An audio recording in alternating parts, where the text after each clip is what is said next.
October the 7th, 1994, Sarah McClendon, the senior White House news correspondent who has covered 11 presidential administrations, beginning with that of Franklin Delano Roosevelt, demonstrated once again that she has the courage to ask the hardball questions other journalists only dare to think. As she confronted William Jefferson Clinton about the Central Intelligence Agency's involvement in nefarious activities set at a remote airport in western Arkansas while Clinton was Arkansas's commander-in-chief, she finally cornered the man who was a co-conspirator in bypassing the Constitution of the United States of America. In doing so, the president was not only forced to address the looming scandal that may impeach him, Clinton once again demonstrated his trademark talent. He lied. Sir, the Republicans are trying to blame you for the existence of a small air base at Mena, Arkansas.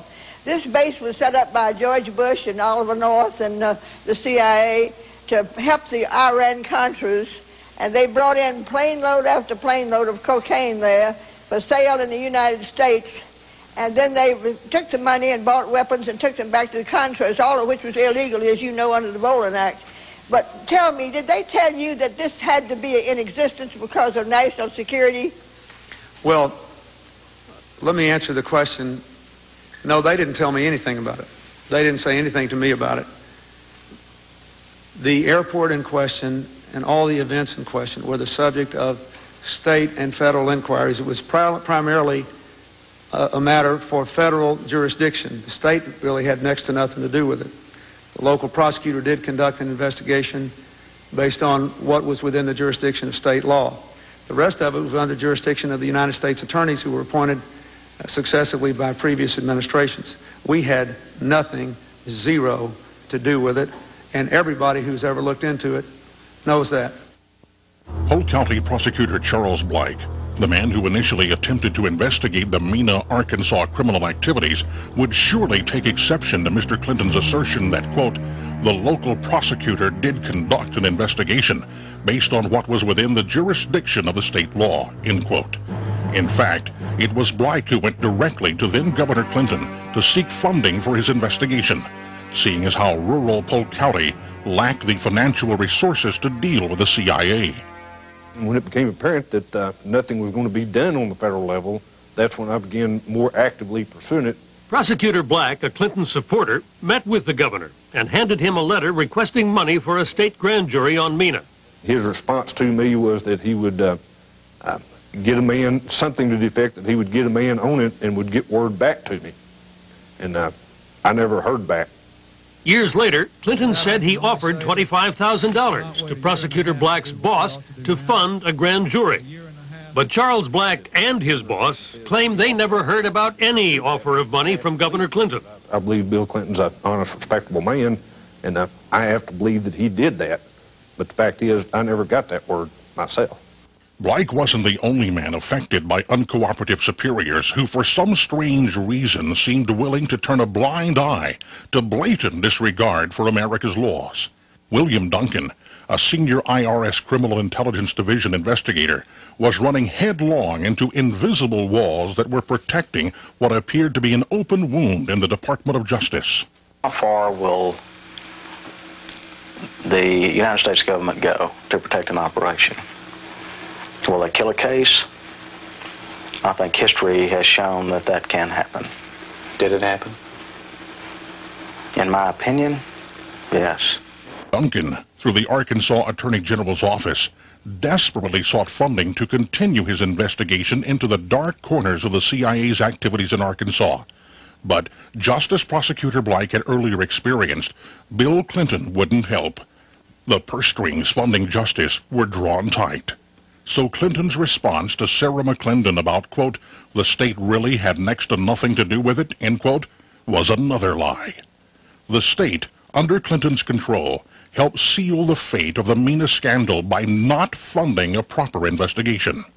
Even more shocking, when law enforcement failed to shield the citizens of Arkansas from the federal government's reckless disregard for the sovereignty of the state and its laws, a citizens group known as the Arkansas Committee gathered thousands of signatures and went directly to Clinton, demanding he lead the investigation.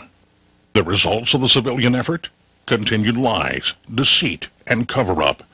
What forces could be responsible for compromising the entire system of justice?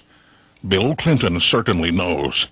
He was the governor of Arkansas who allowed the subversion of his state government by the shadowy forces radiating from the Reagan-Bush White House when ex-CIA Director William Casey began using the CIA to illegally conduct secret foreign policy. This serious breach of America's constitutional authority was labeled by the media as Iran-Contra. This documentary will rewrite this dark period in American history and leave you with a gnawing question: who or what is running this country? Gun running. Mysterious CIA flights. Contra military training. Guerrilla pilot training. Clandestine airdrops. Tons of illegal drugs. Millions of dollars in dirty money. Covert activity in some third world banana republic, right? Wrong. Arkansas, America's own banana republic. The cost of living an exciting life is high. You can't sit in Baton Rouge and go to work from 9 to 5 on Monday through Friday and go to the LSU football games on Saturday night and church on Sunday morning and have an exciting life. That may be exciting to 99% of the population, but to me it's not. And the exciting thing in life to me is to get into a life-threatening situation. Now that's excitement. That was the voice of the late Adler Berryman Seal, pilot extraordinaire, soldier of fortune, drug smuggler, undercover agent for the FBI, DEA, U.S. Customs, and the Central Intelligence Agency. Barry Seal, who was ruthlessly assassinated in Baton Rouge, Louisiana in February 1986, plays a pivotal role. Along with his C-123K military transport plane he affectionately named the Fat Lady, in chronicling the true history of Iran-Contra. This story is about unmasking the deception that was perpetuated upon the American people at a time in the mid-1980s when a small backward state, Arkansas, became the epicenter of a CIA-like operation designed to do an end run around congressional law. A black operation being backdoored out of the Reagan-Bush White House and set in place in rural western Arkansas under the watchful eyes of then Governor William Jefferson Clinton. We will expose the ongoing cover-up, which has now spanned 3 presidential administrations, a cover-up designed to keep the American people in the dark about the unthinkable, that trafficking in cocaine is justified in the pursuit of national security and foreign policy. This documentary is presented from 2 unique perspectives, from the outside through the eyes of numerous journalists, news organizations, and researchers constituting more than an 8-year effort to get to the truth surrounding the CIA's use of western Arkansas as a staging area for deniable covert activities, and told from the inside through a man who survived the Mena connection and who now, at great personal risk, is willing to set the record straight about the inner workings of the CIA's off-the-shelf, self-sustaining, standalone project known as the Enterprise. This intelligence insider, Terry Reed, has written a best-selling book, Compromised: Clinton, Bush, and the CIA, detailing the inner workings of Ronald Reagan's backdoor foreign policy, mislabeled Iran-Contra by the media. Terry will join us later in this documentary to lead us through this maze of deceit that was the brainchild of George Herbert Walker Bush, and which compromised Bill Clinton. So what were Barry Seal's CIA-assigned tasks at Mena? First, the Contras needed guns. Arkansas's National Guard armories had most of the component parts in inventory from which to build guns. All that was lacking was to enlist the manufacturing services of a small clandestine group of trusted Arkansas manufacturing companies, and the recipe would be complete. They would build the critical gun parts that, by law, produce a paper trail from the manufacturer to the end user. Only in this case, per CIA instructions, there would be no serial number stamped into the parts and no documentation created to leave an embarrassing trail. Untraceable weapons would seemingly appear from nowhere, and Barry Seal would then fly the munitions to staging areas in Central America with the help of his CIA-provided C-123 cargo plane, the Fat Lady, which had a gross weight capability of 60,000 pounds. Second, the Contras needed skilled pilots, pilots trained in the risky and often deadly business of flying slow and heavily laden cargo planes behind enemy lines for the purpose of resupplying the Contra soldiers on the ground in Nicaragua. As we had learned in Vietnam, guerrilla warfare depends upon a continuous supply of munitions, medical supplies, and food being provided to the foot soldier on the ground.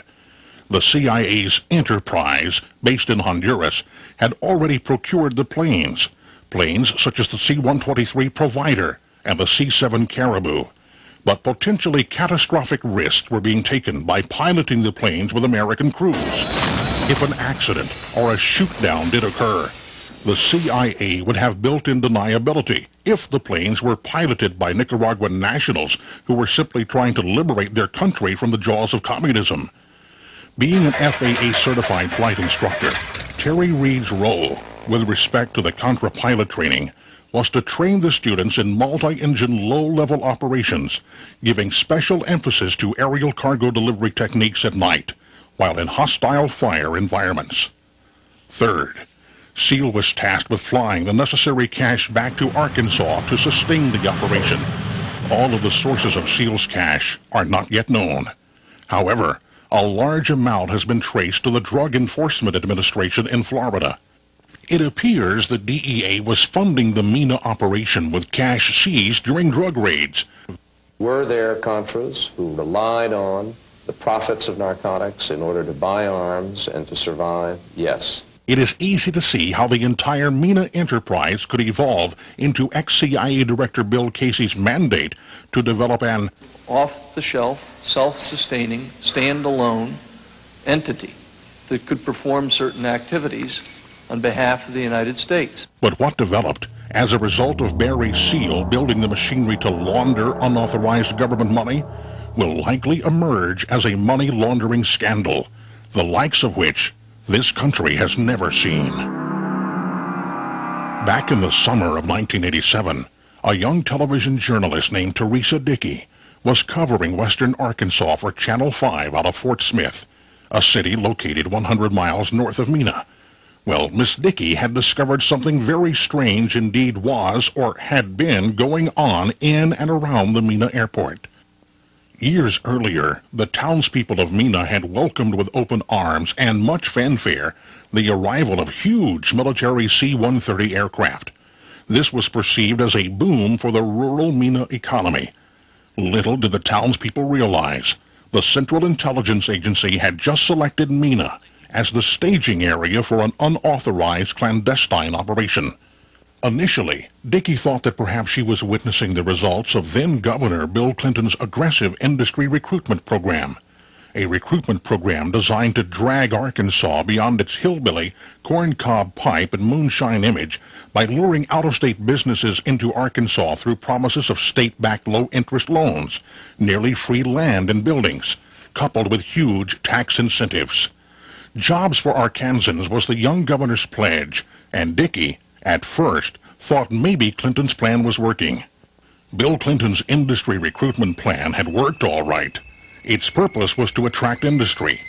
But what it had attracted and recruited was the CIA, and along with it, covert operations which had been banned by the United States Congress. But what was peculiar about the Mena airport was the level of sophistication found in all sorts of aircraft maintenance operations situated alongside Mena's single north-south runway. Not to mention that remote Mena was the home of only 5,000 people. High-tech aircraft overhaul facilities located deep in a densely wooded region of the Ouachita mountain range. Businesses drawing from a labor pool not normally associated with skilled technicians. Well, All of this made Dickey suspicious. So what had Dickey found in that isolated little burg known as Mena, Arkansas? A town with no four-lane highway access. A town where everyone either knew each other or was related. A town that was harboring a deep, dark secret. The aftermath of a large-scale CIA-like operation that was soon to have a very bright light shone upon it. What had triggered Dickey's suspicion was the extensive security barring access to the airport, as well as the presence of a sea of very large airplanes. Airplanes bearing new paint jobs, foreign registrations, and markings from cities situated long distances from tiny Mena. This prompted her to interview a series of individuals who owned or operated aircraft modification and overhaul facilities at the Mena airport. Dickey focused immediately on why the need for such elaborate security, which included the use of employee ID badges.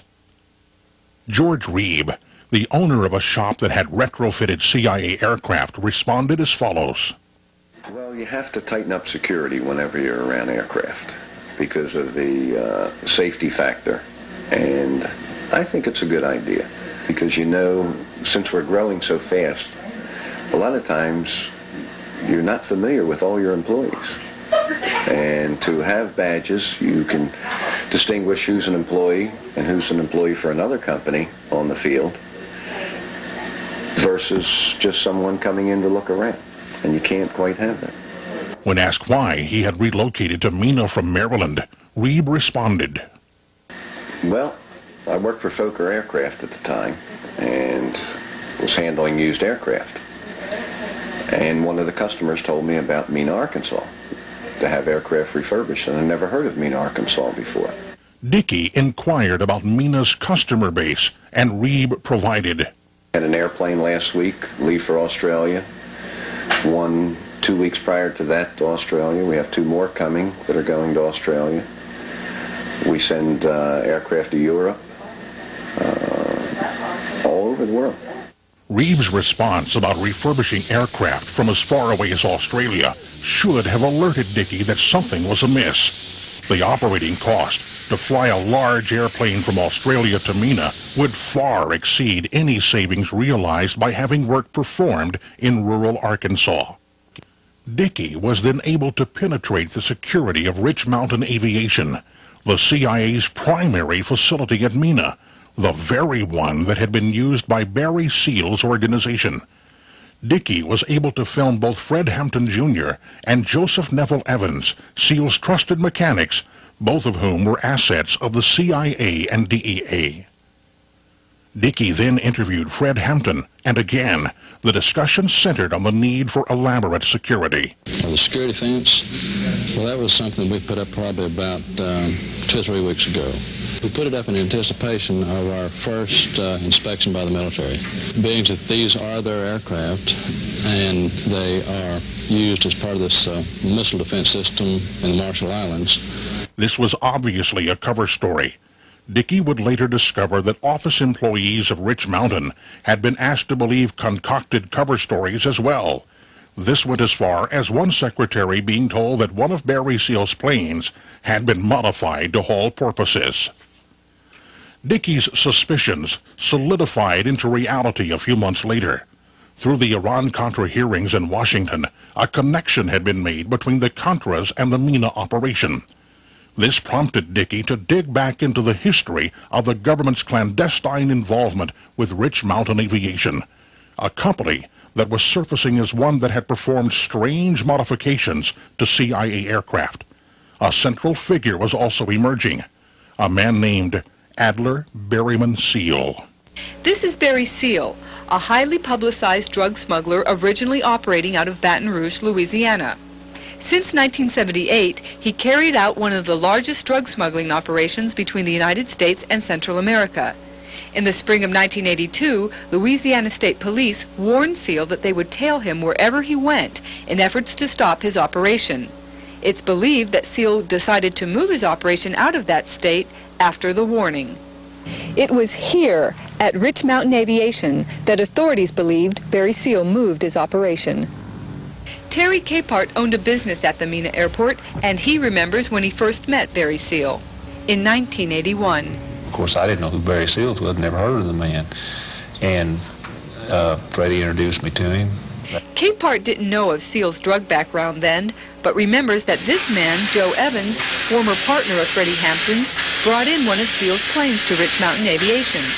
Evans declined to comment for TV5 News, saying it's his policy to, quote, keep quiet, unquote. Capehart said he began to see more and more of Barry Seal, especially after the spring of 1982. He didn't suspect anything until the Polk County Sheriff called him in with some troubling information. I came in possession of some information that indicated some aircraft being serviced and stored on the airport here was being used in an illegal international operation. Capehart then began noticing some alterations to Barry Seal's aircraft that he says are common to drug smugglers. That I seen myself, Freddie and Dwayne Hill, which was an employee of Rich Mountain Aviation, changed the N number on one of the airplanes so that they were both identical. And then that aircraft made a flight. If they got caught or somebody was on them or turned the N number in, they can just take the tape, yank it off the airplane's set, say, in Florida, Louisiana, wherever. DEA or an agency comes up and asks about it, they'll say, hey, this is not the N number. That airplane's sitting in Mena, Arkansas inside the hangar. A former employee of Rich Mountain Aviation also saw unusual modifications and was given far-fetched reasons for them. What Joe had told me that it was going to be used to transport porpoises on. And the other guy just kind of looked at Joe and said, that's a good one. Well, former Sheriff Hadaway says he had plenty of evidence to prove a conspiracy, but in 1984, Seal became an informant for the Federal Drug Enforcement Agency. It was then that the sheriff was told to halt his investigation into Seal and Rich Mountain Aviation. 2 years later, Seal was murdered by Colombian hitmen for his role as an informant. The grand jury is expected to look into the activities of Barry Seal at Mena Airport prior to 1984. Local investigators believe they have a strong case, but have wondered why it's taken so long to come to court. Tomorrow night will show how the covert smuggling of arms to Contra rebels in Nicaragua may have slowed down one aspect of drug investigations by local authorities. As Dickey just noted, her investigation was now turning up evidence that Mena had been a staging area for arms shipments to Central America. Isn't it interesting that a freshman journalist like Dickey was already making the Mena connection? As the Iran-Contra hearing in Washington raged on, the teams of seasoned federal investigators should have been following Dickey because she had also made the Fat Lady connection as well. To smuggle arms to Nicaragua from the Mena airport required not only a skilled pilot like Barry Seal, but also a large military transport plane. Dickey had learned that Barry Seal's CIA-provided C-123K military cargo plane had been based at Rich Mountain Aviation, and this caused her to file Part 2 of her series. This man, the late Barry Seal, was a known drug smuggler whom authorities believed moved his drug smuggling base of operation from Baton Rouge, Louisiana to Mena, Arkansas in 1982. In 1984, he parked this plane at Rich Mountain Aviation at Mena's airport. I know that one time Mr. Seals was working in it and he had some ropes around it, and we were instructed not to go near the plane while Mr. Seals was in there working. Was informed that this aircraft had been used to smuggle some cocaine into the United States. Then, subsequent to that, some information that it may have been used to in an operation that was used to embarrass the Nicaraguan government. With this information, the former sheriff sought a court order to confiscate the plane in June of 1984. Everything was lined up, but then he received a telephone call from a drug enforcement agency supervisor from Miami named Robert Jara.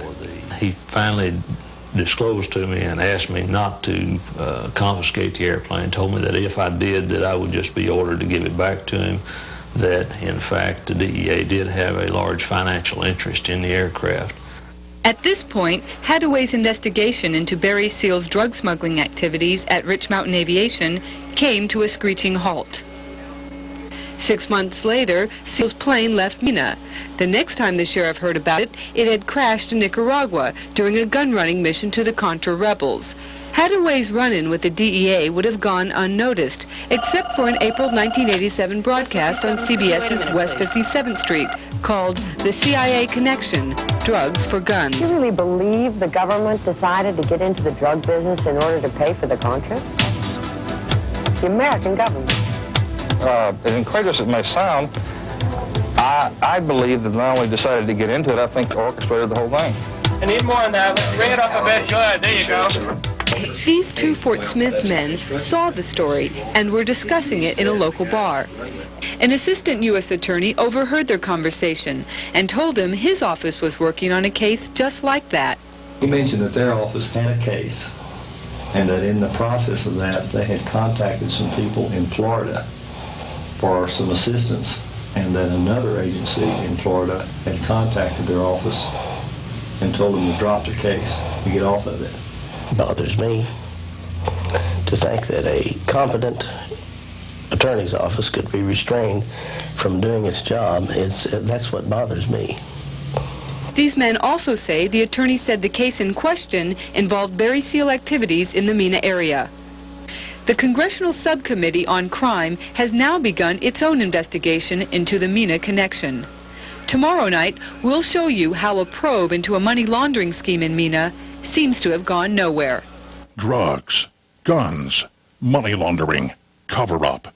The CIA's Mena connection appeared to be reaching critical mass. A federal grand jury was preparing to expose the whole seedy affair. Dickey was following a trail she probably thought would lead to a Pulitzer Prize in investigative journalism. Here she was in rural western Arkansas, covering a federal grand jury proceeding that was destined to prove that the CIA had not only violated congressional law by shipping arms to the Contras, but had also allowed their Black Operations aircraft to transport cocaine into the United States. The issue of a drug smuggling conspiracy revolves around this convicted drug smuggler, the late Barry Seal.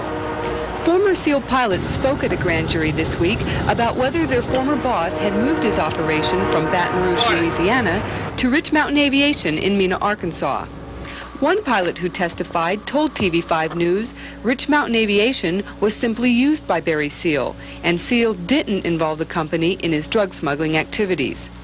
But a couple years ago, other witnesses testified at a grand jury about another possible aspect of this conspiracy, money laundering. And nothing happened. Catherine Gann used to work as a secretary for Freddie Hampton of Rich Mountain Aviation. She says she handled lots of cash for her boss, but sometimes in an extraordinary manner. I was told to deposit the large amounts of cash in amounts of less than $10,000. Even if we had $15,000 or $20,000, I would go to two separate banks and deposit less than $10,000 at one bank and less than $10,000 at another. What she's talking about is money laundering, or structuring deposits to avoid filling out one of these Internal Revenue Service forms called a currency transaction report. I asked Fred Hampton why he wanted me to deposit it this way, and he said, IRS won't get this, we won't have to pay taxes on it. Union Bank of Mena is one of the banks that Kathy Gann was told to deposit large amounts of cash. One Union Bank employee told TV5 News that on one occasion, a former bank official divided the cash for Rich Mountain Aviation and personally went to different tellers and had each of them deposit $10,000 into the Rich Mountain Aviation account. Catherine Gann gave testimony to an IRS agent about the illegal practice, but found that when she appeared before a grand jury, it asked no questions about the money laundering. When I left there, I was wondering, as I walked down the hall, I wondered, well, why did they bring me up here? In the meantime, the fact that she gave testimony has caused her to live in fear. I kept waiting and waiting to hear from somebody, and I was scared all this time. I didn't know what was going to happen to me. I knew that that his truck had been outside my house. I was scared for my girls. People close to this issue wonder why such a cut-and-dried case failed to produce indictments. The former Polk County Sheriff has lost faith in the process of justice. Really do not have a great deal of confidence in the function of the federal criminal justice system at this time. But even if this grand jury fails to produce any indictments, other law enforcement officials say they will continue their separate investigations. In Mena, I'm Teresa Dickey reporting for the News People. You're probably wondering, how many indictments did the Fort Smith grand jury hand up? Answer, none. But Dickey noted that several other law enforcement officials were committed to continuing their investigations into the Mena connection if the grand jury bore no fruit. And investigate they did. In fact, their efforts triggered the interest of out-of-state media.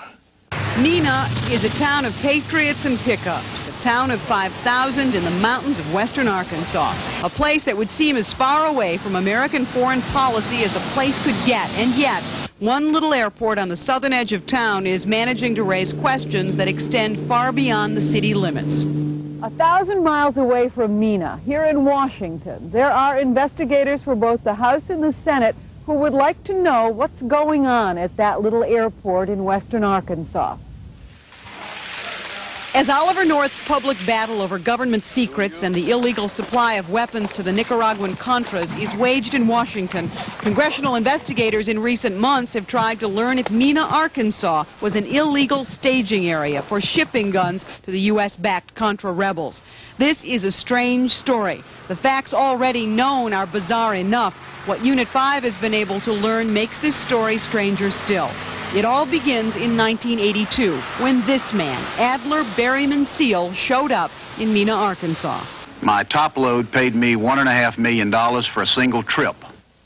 Barry Seal was a drug smuggler, an extraordinary multi-million-dollar-a-year drug smuggler, who with the help of several associates kept and serviced his drug planes in a hangar at the Mena airport.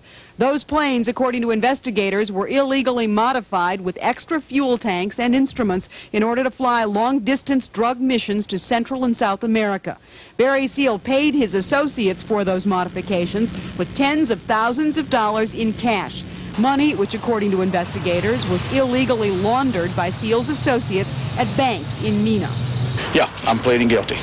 But when Barry Seal was finally caught in 1984, investigators for the FBI, the IRS, and other agencies of law enforcement were told little or nothing about a special deal he had made with the Federal Drug Task Force headed by then Vice President George Bush. The deal? The government kept Barry Seal out of jail, and in exchange, Seal became a drug informant and helped put in jail some of his own associates in the international drug trade.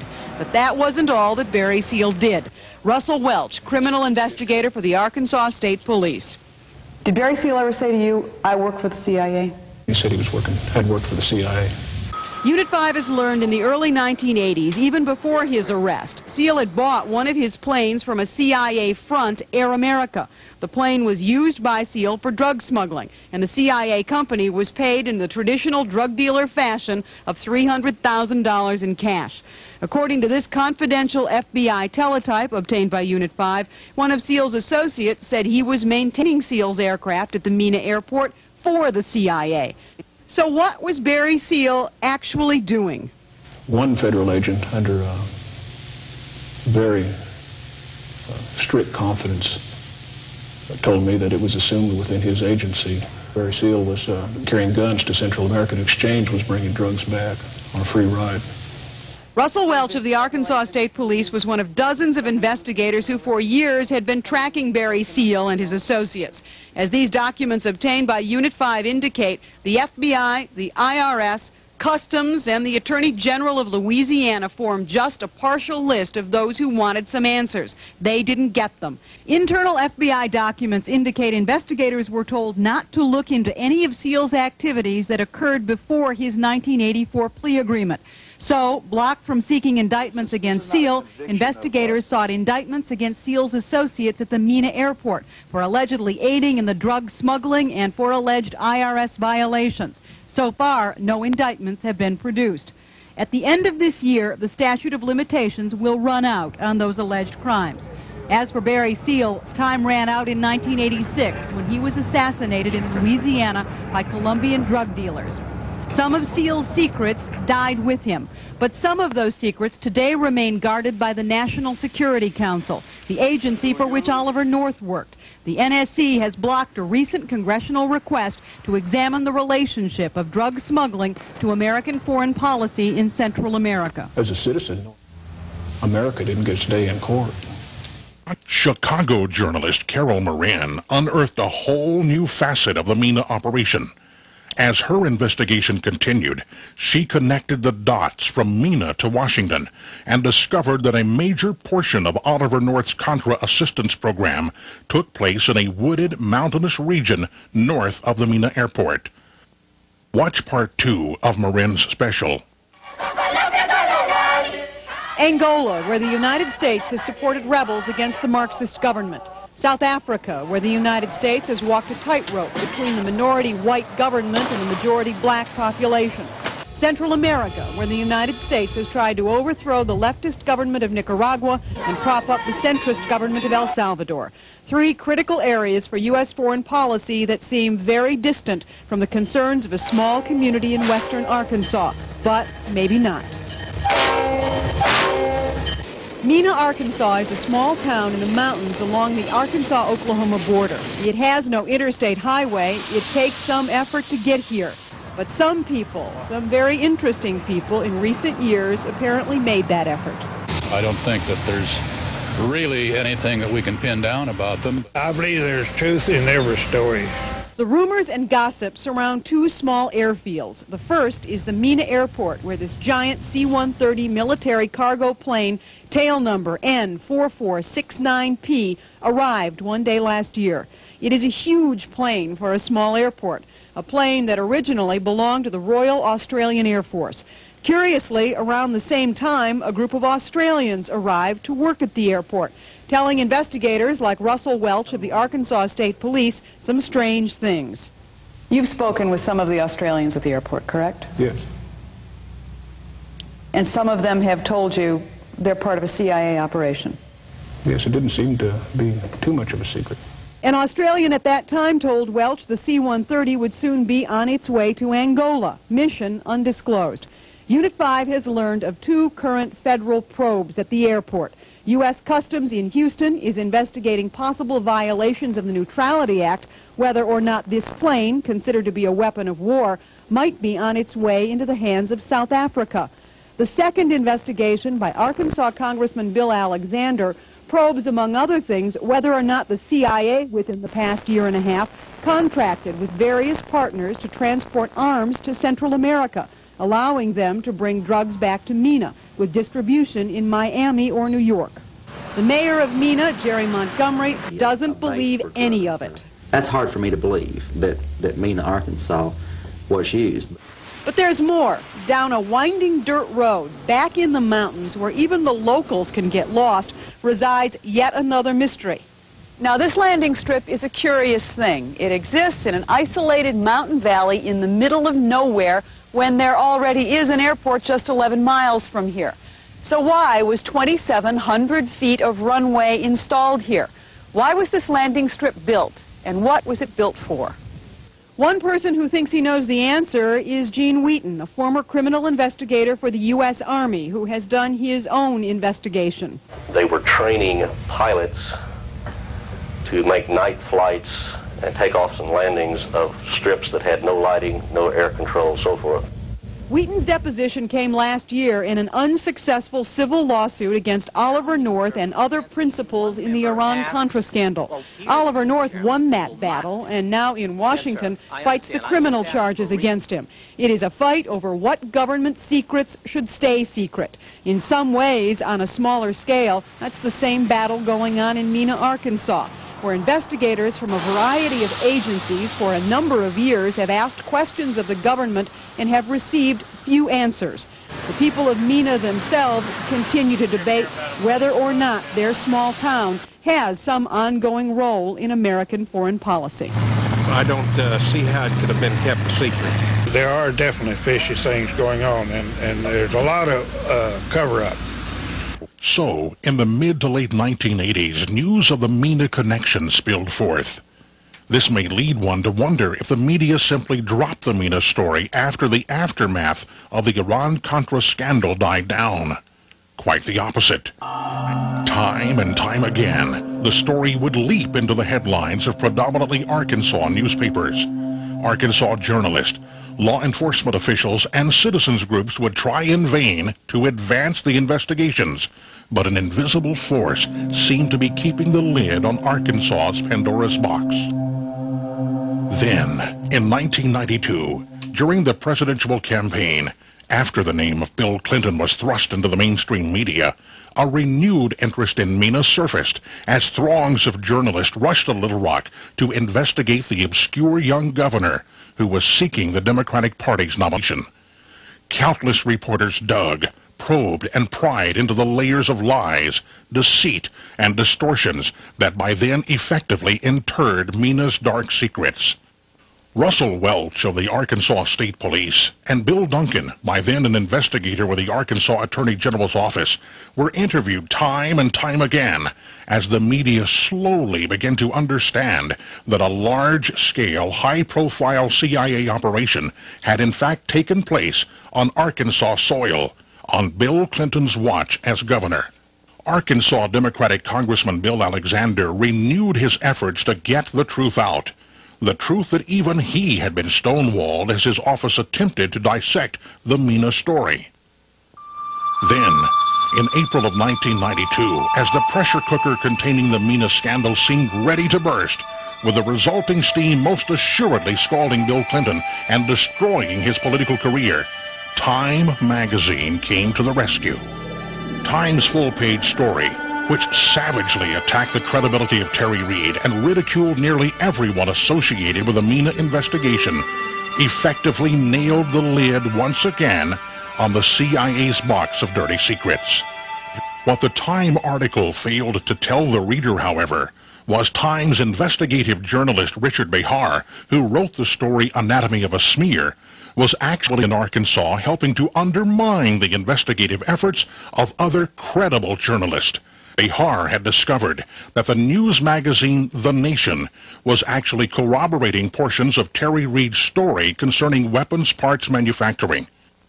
Through a libel suit in federal court launched by Terry Reid against Time magazine, the following tape-recorded conversation was obtained.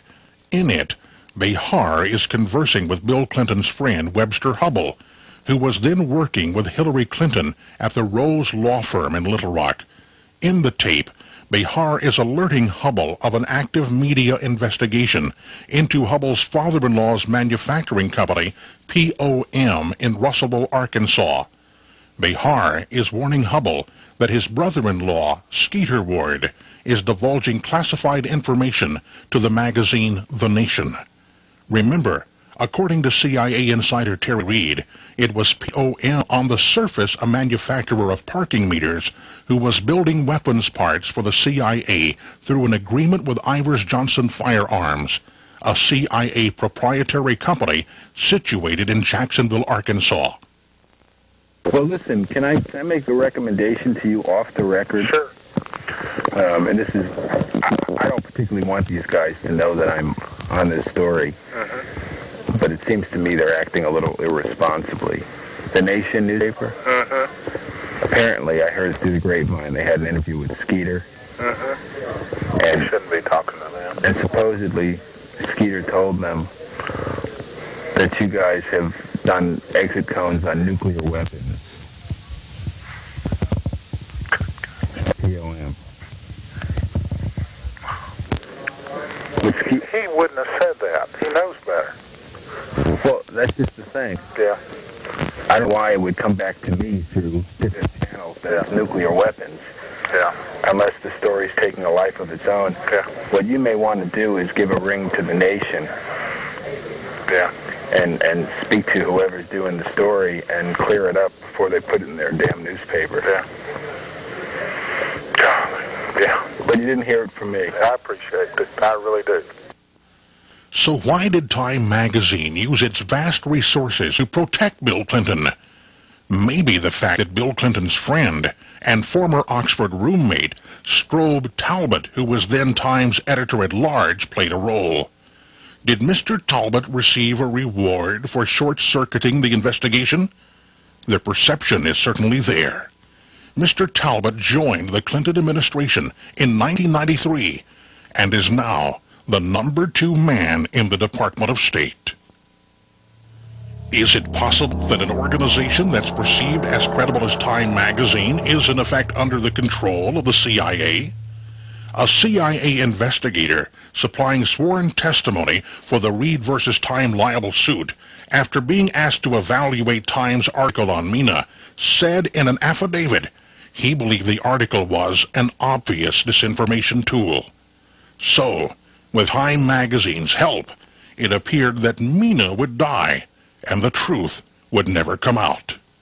But the government had underestimated the determination of Terry Reed.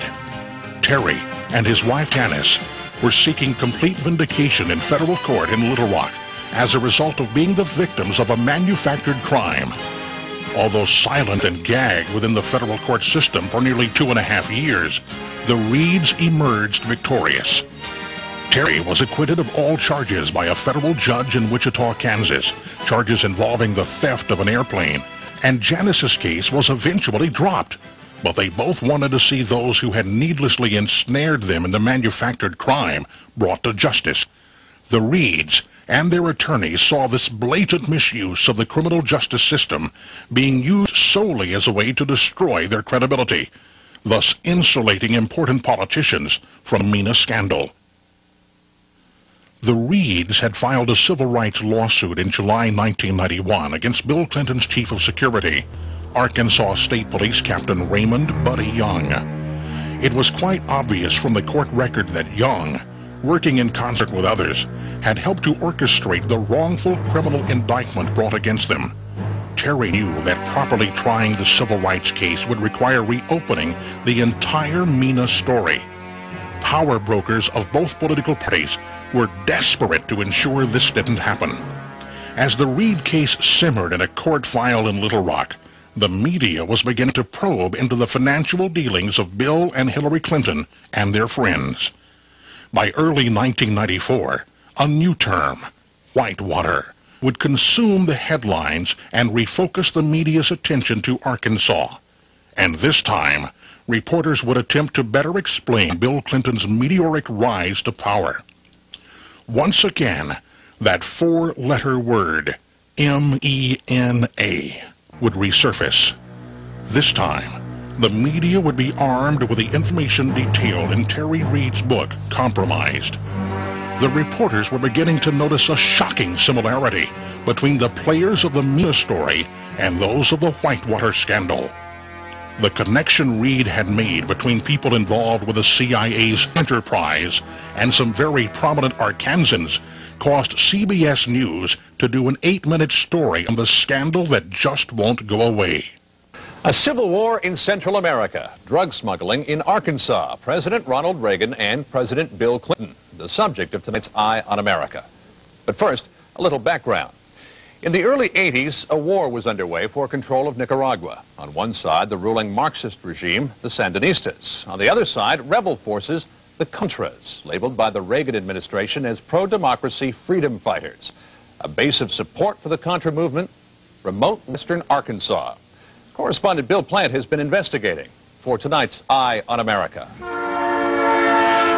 1983, Ronald Reagan was president, Bill Clinton was governor, and little Mena, Arkansas, changed from a quiet town to a center for drug smuggling and reported Contra support activity. In the middle of it all, this man, admitted dope smuggler Barry Seal. He started doing business with the Ochoa family in Colombia, hauling his dope. Arkansas State Trooper Russell Welch investigated Seal's organization. Each trip would have 250 to 350 pounds of cocaine. He stated that he made $1 million in one trip alone. Seal built this hangar at Rich Mountain Aviation at the Mena Airport for his high-tech smuggling planes, used to fly guns to the Contras and more than 20 tons of cocaine into the U.S. over 3.5 years. Former IRS agent William Duncan traced some of Seal's drug profits laundered through Mena banks. We had direct testimony from people who were involved in the money laundering operation. We had testimony from people at banks who observed the transactions. And Barry Seal had another agenda. Pilot Terry Reed claims Seal hired him in 1983 to train Contra pilots at this remote airstrip north of Mena. I was involved in the flight training aspects of upgrading Nicaraguan freedom fighters to make them capable of flying combat aircraft. The airstrip was built by Seal's organization and also reportedly used to train Contra ground troops. In 1984, Seal was arrested for smuggling and was turned by the Drug Enforcement Administration into an informant and smuggler for the government. With help from both Lieutenant Colonel Oliver North and the CIA, Seal pulled off a spectacular drug sting.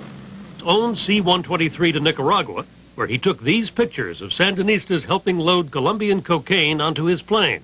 After the sting, Seal flew the C-123 to the Mena airport, where it sat for a year.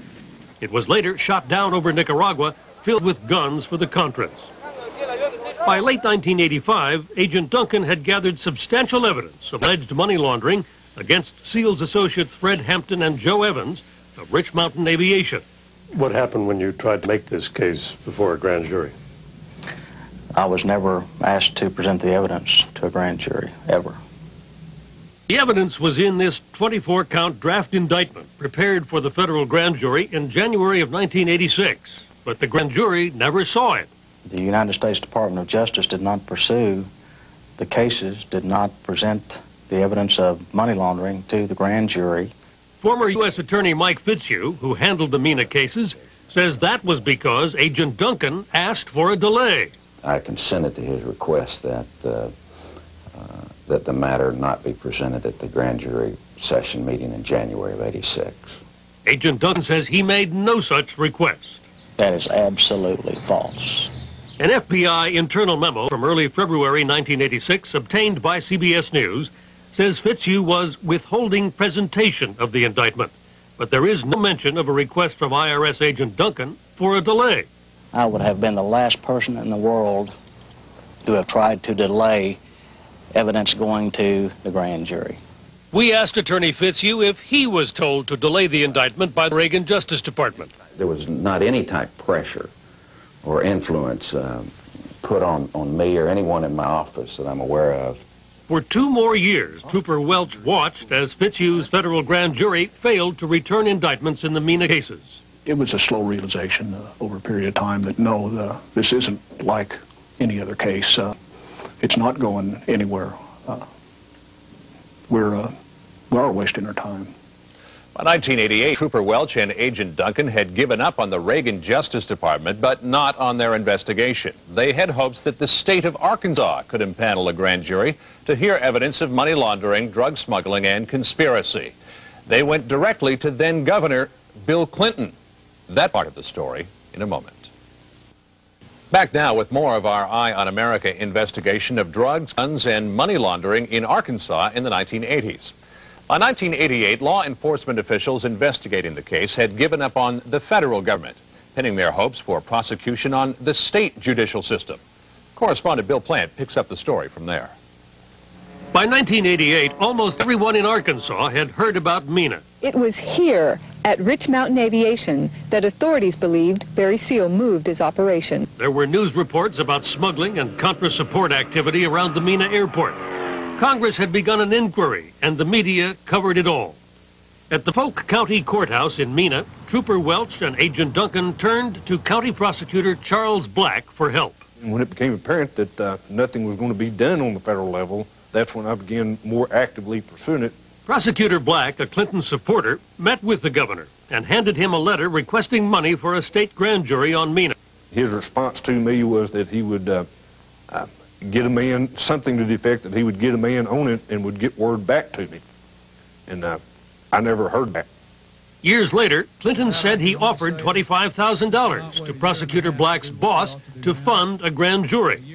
But Charles Black and his boss claim they never heard about any offer of money from Governor Clinton. I believe Bill Clinton's an honest, respectable man, and I have to believe that he did that. But the fact is, I never got that word myself. But the Mena issue would not die. I don't think that the story of Iran-Contra has yet been fully told. In 1988, Arkansas Congressman Bill Alexander asked the General Accounting Office to investigate connections between the Mena airport, Lieutenant Colonel Oliver North's Contra operations, and Panamanian dictator Manuel Noriega. Alexander says the National Security Council, in this letter, refused to cooperate, challenging GAO's authority and effectively killing the investigation. Then Mena became an issue in the 1990 Attorney General's race in Arkansas between Republican Asa Hutchinson and Democrat Winston Bryant. Sources tell CBS News that Governor Clinton's aide, Betsy Wright, asked Bryant to stay away from the Mena issue. Wright denies it.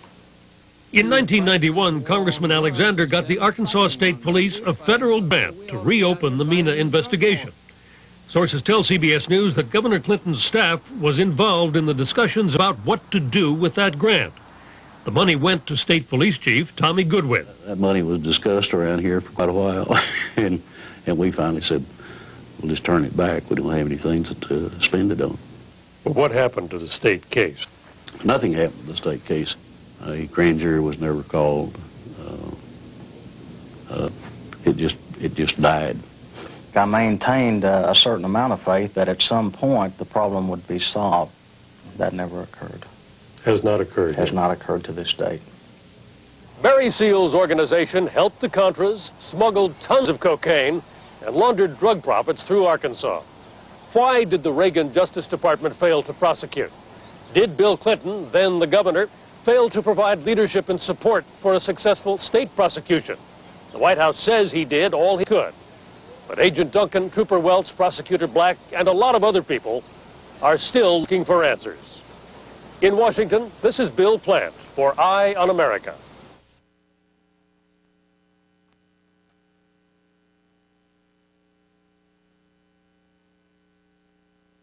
Why the Arkansas grand jury was not successful in bringing forth indictments, and why the media was unsuccessful in detailing the inner workings of the CIA's operations, requires the insight and comments of Terry Reed.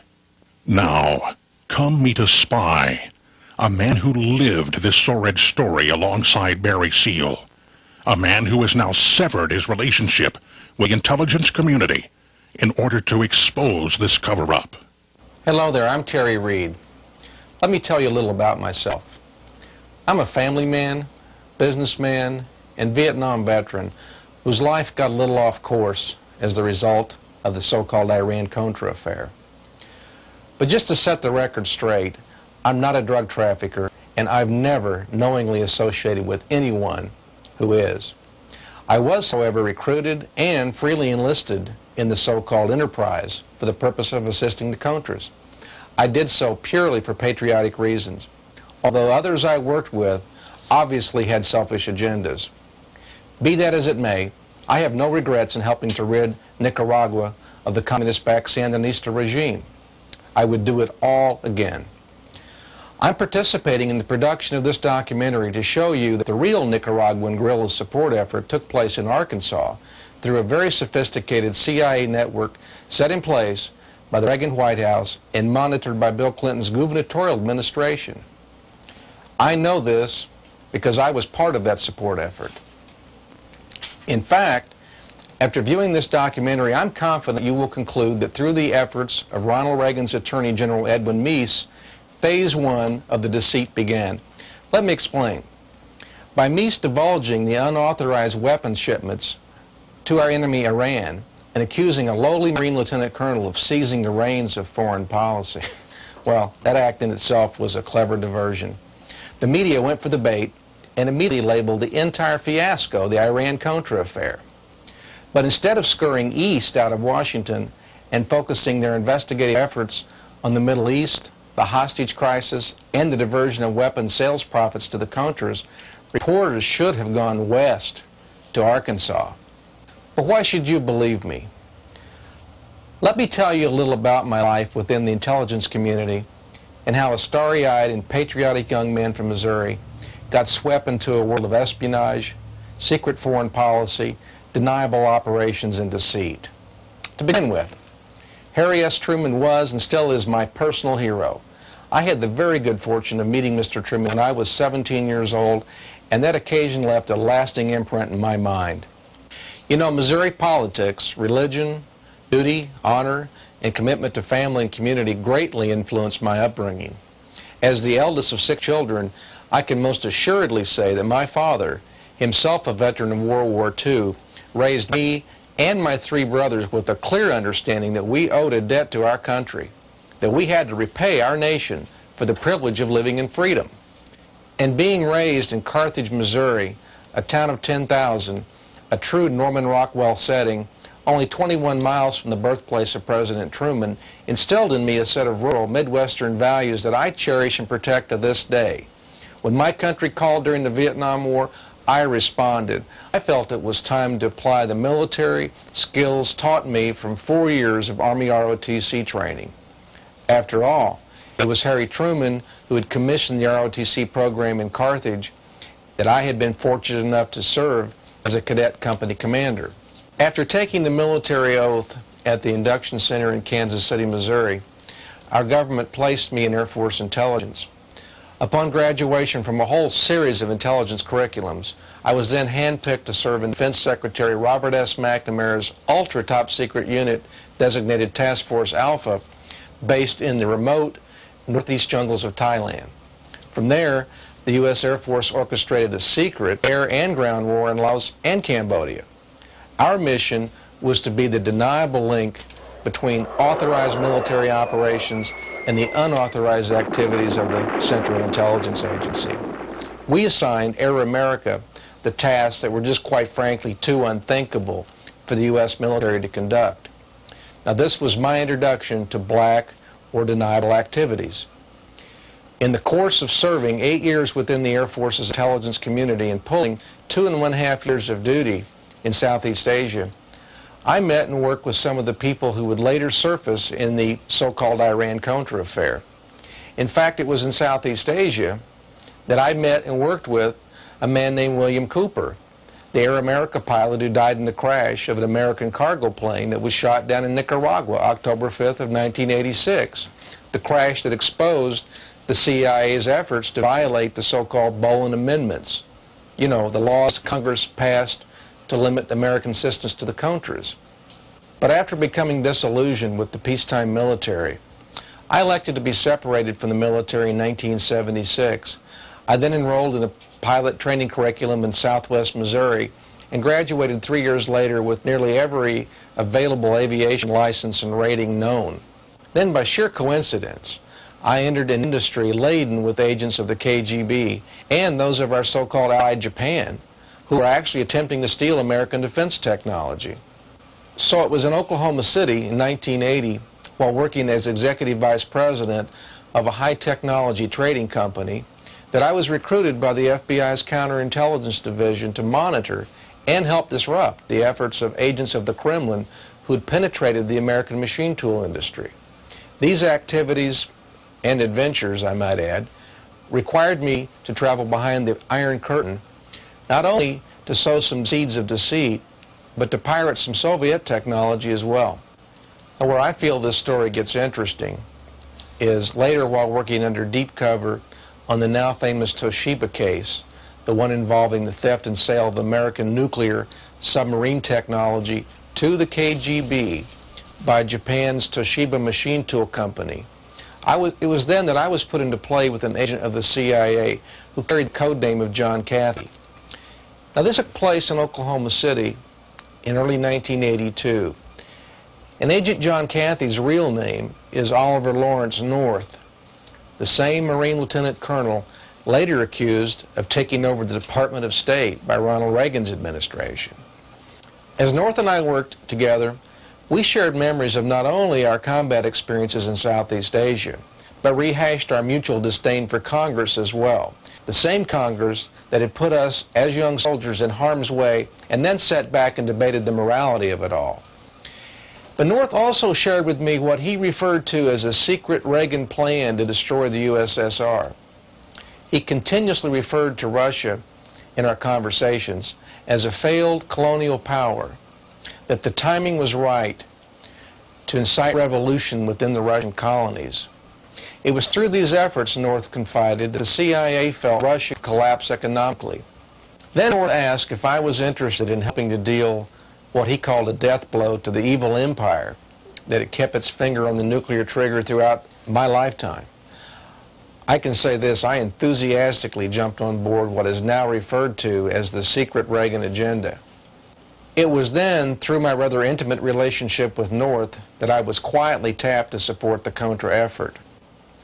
North arranged for me to be introduced to a man named Adler Berriman Seal. Barry Seal was an asset of the CIA, and the man tasked with setting up the necessary facilities to keep the Contras alive in body and soul, as Ronald Reagan had instructed Oliver North. Now that brings this story to Mena, Arkansas, because it was in Mena that Barry Seal had set up operations to covertly support and modify aircraft belonging to various federal agencies. Hey, but enough about my background. Besides, I'm getting bored just sitting here talking. You know, Barry Seal referred to me, as he did to himself, as a calculated risk taker, and I suppose that sums up the nature of most pilots. I've also been accused of being a rather action-oriented individual, so I've got an idea. Let's leave this stuffy office and head on out to the airport. You know, airplanes play a major role in this story. In fact, airplanes leave the so-called trail of truth that we'll follow as we lay open the Mena connection for public inspection. As you can see, I'm now dressed more appropriate to the role of a flight instructor. This is the way I dressed as I trained the Nicaraguan pilots in near Mena, Arkansas. We're also filming now in the Mall aircraft factory in Georgia for a reason. That reason being the Mall aircraft such as this one, came to bear heavy in the Iran-Contra story. As Richard Secord, Oliver North, and the CIA went shopping for small aircraft to use in Nicaragua in a hostile, very hostile combat environment, they came to the Mall Aircraft Company because Mall had a proven track record and built a very unique aircraft, an aircraft very suited to be used in rough terrain, unimproved conditions, primarily because of what is referred to as a conventional landing gear configuration using a tail wheel in lieu of a nose wheel.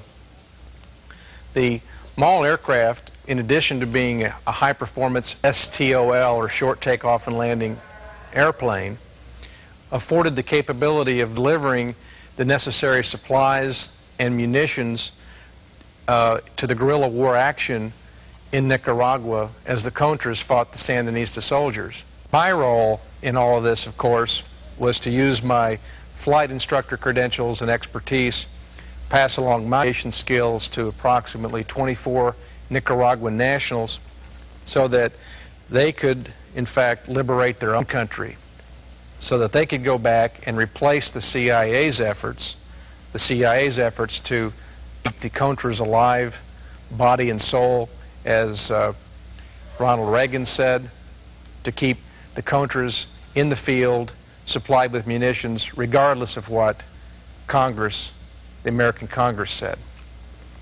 I'm not here to debate the rightness or wrongness of our efforts. In this documentary, I simply want to convince you, the viewer, that this went on and that this aircraft had a very instrumental role in all of that. In my book, Compromised, Clinton, Bush, and the CIA, I refer to a time in 1984 in which a friend of mine, William Cooper, a pilot that I'd known from Thailand, an Air America pilot, flew an aircraft very similar to this aircraft into the North Little Rock Airport. He was flying that day with another Arkansan pilot, a man named Buzz Sawyer. Buzz Sawyer was from Magnolia, Arkansas, and Buzz had a distinguished career in aviation. His roots also went back to that of Air America, Thailand, the CIA, the place where a lot of us young, patriotic people from the Midwest cut our teeth in these deep, dark secrets that are still secrets for the most part of what actually went on in Southeast Asia. Little did I know that was the last time I would see Buzz Sawyer.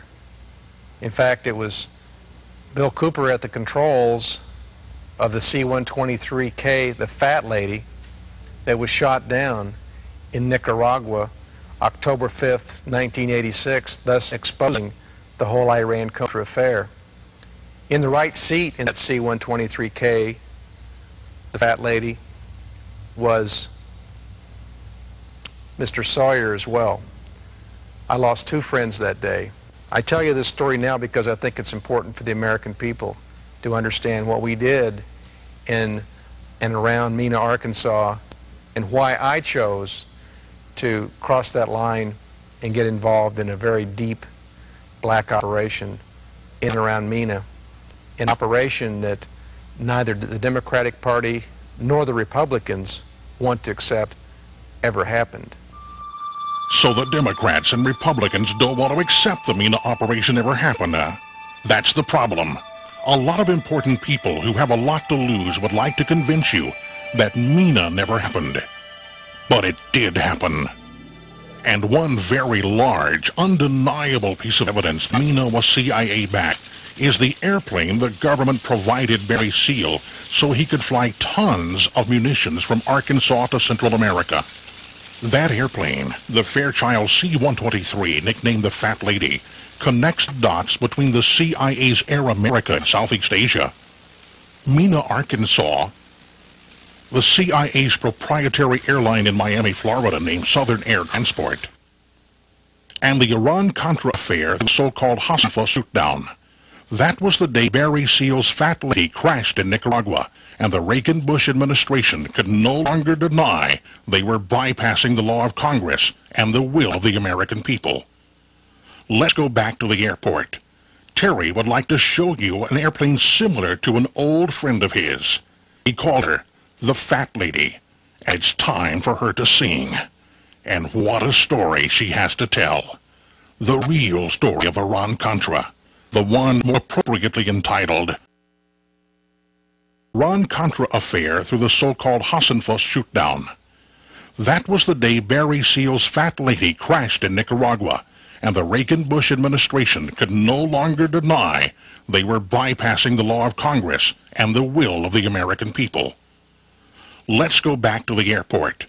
Terry would like to show you an airplane similar to an old friend of his. He called her the Fat Lady, and it's time for her to sing. And what a story she has to tell. The real story of Iran-Contra, the one more appropriately entitled The Mena Connection. Barry Seal was provided a provider, very appropriately, a C-123K that had been stored in an Air Force museum at Wright-Patterson Air Force Base, Ohio. That aircraft, the C-123K that Barry Seal affectionately nicknamed the Fat Lady, becomes the common thread that sews together several black operations in a fairly dark period of American history in the mid-1980s. You see, I was at Mena, Arkansas, the day Barry Seal first flew in his C-123K, the Fat Lady. The C-123K was a very instrumental aircraft in that it had the payload capability to fly munitions from Arkansas to staging areas in Central America, primarily Honduras and El Salvador. The interesting part of the story is these were weapons that were drawn from National Guard armories in Arkansas at a time in which Bill Clinton was Commander-in-Chief of the Arkansas National Guard. Some of these weapons were then mated with secret component parts that were being built by CIA contractors in Arkansas, component parts that would, in effect, bear no serial numbers, component parts that would become untraceable. Little did we all know that a C-123K, such as this one, would be shot down by a Soviet SA-7 handheld missile on October the 5th, 1986, and thereby shed a lot of unwanted light on a very secret operation. A secret operation backed by the CIA to bypass the will of Congress and supplied the Contras in their effort to defeat the Sandinista regime. As you can probably tell, Terry Reed loves airplanes, and flying is one of his passions. His ability to transfer his flying skills to others is why Barry Seal and the CIA hired him. But Terry's story is much larger than just that of a flight instructor. He joined Oliver North's Mena operation with bona fide intelligence credentials provided by the United States Air Force. For this reason, Terry was entrusted to orbit with some pretty heavy hitters, coming from both sides of the equation, both government and civilian. Let's catch up with Terry and see if he will tell us the names of some of these heavy hitters in the Mena story. Terry, in your book Compromised, you talk about being sponsored into Bill Clinton's inner circle shortly after moving to Little Rock in 1983. That's right. You know, my background's manufacturing, and I'd moved to Arkansas and co-founded a business, an ultralight manufacturing firm, with a man named Seth Ward. Now, Seth refers to himself as a Little Rock industrialist. He is, in fact, a self-made multimillionaire, and Seth is now emerging, though, as sort of the mystery man behind the whole Whitewater affair. Seth has a son-in-law named Webb Hubble. Webb Hubble, of course, worked at the Rose Law Firm and, in fact, right adjacent to Hillary Clinton's office. So, in fact, it was through Seth Ward and Webb Hubble that my wife Janice and I were introduced into the social circles of Little Rock, Arkansas. Now, is that the same Seth Ward whose name has been associated with Madison Guarantee, the Little Rock savings and loan controlled at one time by James McDougal, the so-called friend of Bill and Hillary Clinton who brought them into the Whitewater Land Development Project? Yeah, that is the same Seth Ward, all right. And, of course, his son-in-law, Webb Hubble, is the man who worked side by side with Hillary Clinton at the Rose Law Firm and the man who Clinton had as his number 3 person in the Department of Justice until Webb resigned. The same Webb Hubble who is now a felon as a result of pleading guilty to Whitewater-related crimes. I believe they included overbilling the government when Webb was at the Rose Law Firm and tax invasion. It looks like Webb Hubble will soon be a star prosecution witness in the Whitewater investigation. Terry, it seems the Ward family was right in the thick of things. Were there any other family members that play into the story? Yeah, the Ward family is actually sort of infamous in Arkansas. Seth has one son. His name is Seth Jr. People call him Skeeter. Skeeter manages the family-owned business POM, or Park on Meter, in Russellville, Arkansas. And of course, the world now knows that POM has a military division that has provided weapons parts for various concerns, including Ivers Johnson Firearms, the CIA's proprietary. You know, Skeeter even admitted this clandestine relationship in a secretly taped interview. I ran my machine second shift to get the parts out for them real quick, and they never stitched me, and they never paid. They were bankrupt. But you did make some parts for Ivers Johnson? I made some firing pins, I think it was, on a screw machine. For them, it's about $12,000 worth, and they never paid. They filed bankruptcy. But an often overlooked ex-member of the Ward clan is Finus Shellnut. Finus surfaced briefly when the Jennifer Flowers scandal broke. It seems he and Bill Clinton were sharing Jennifer's favors.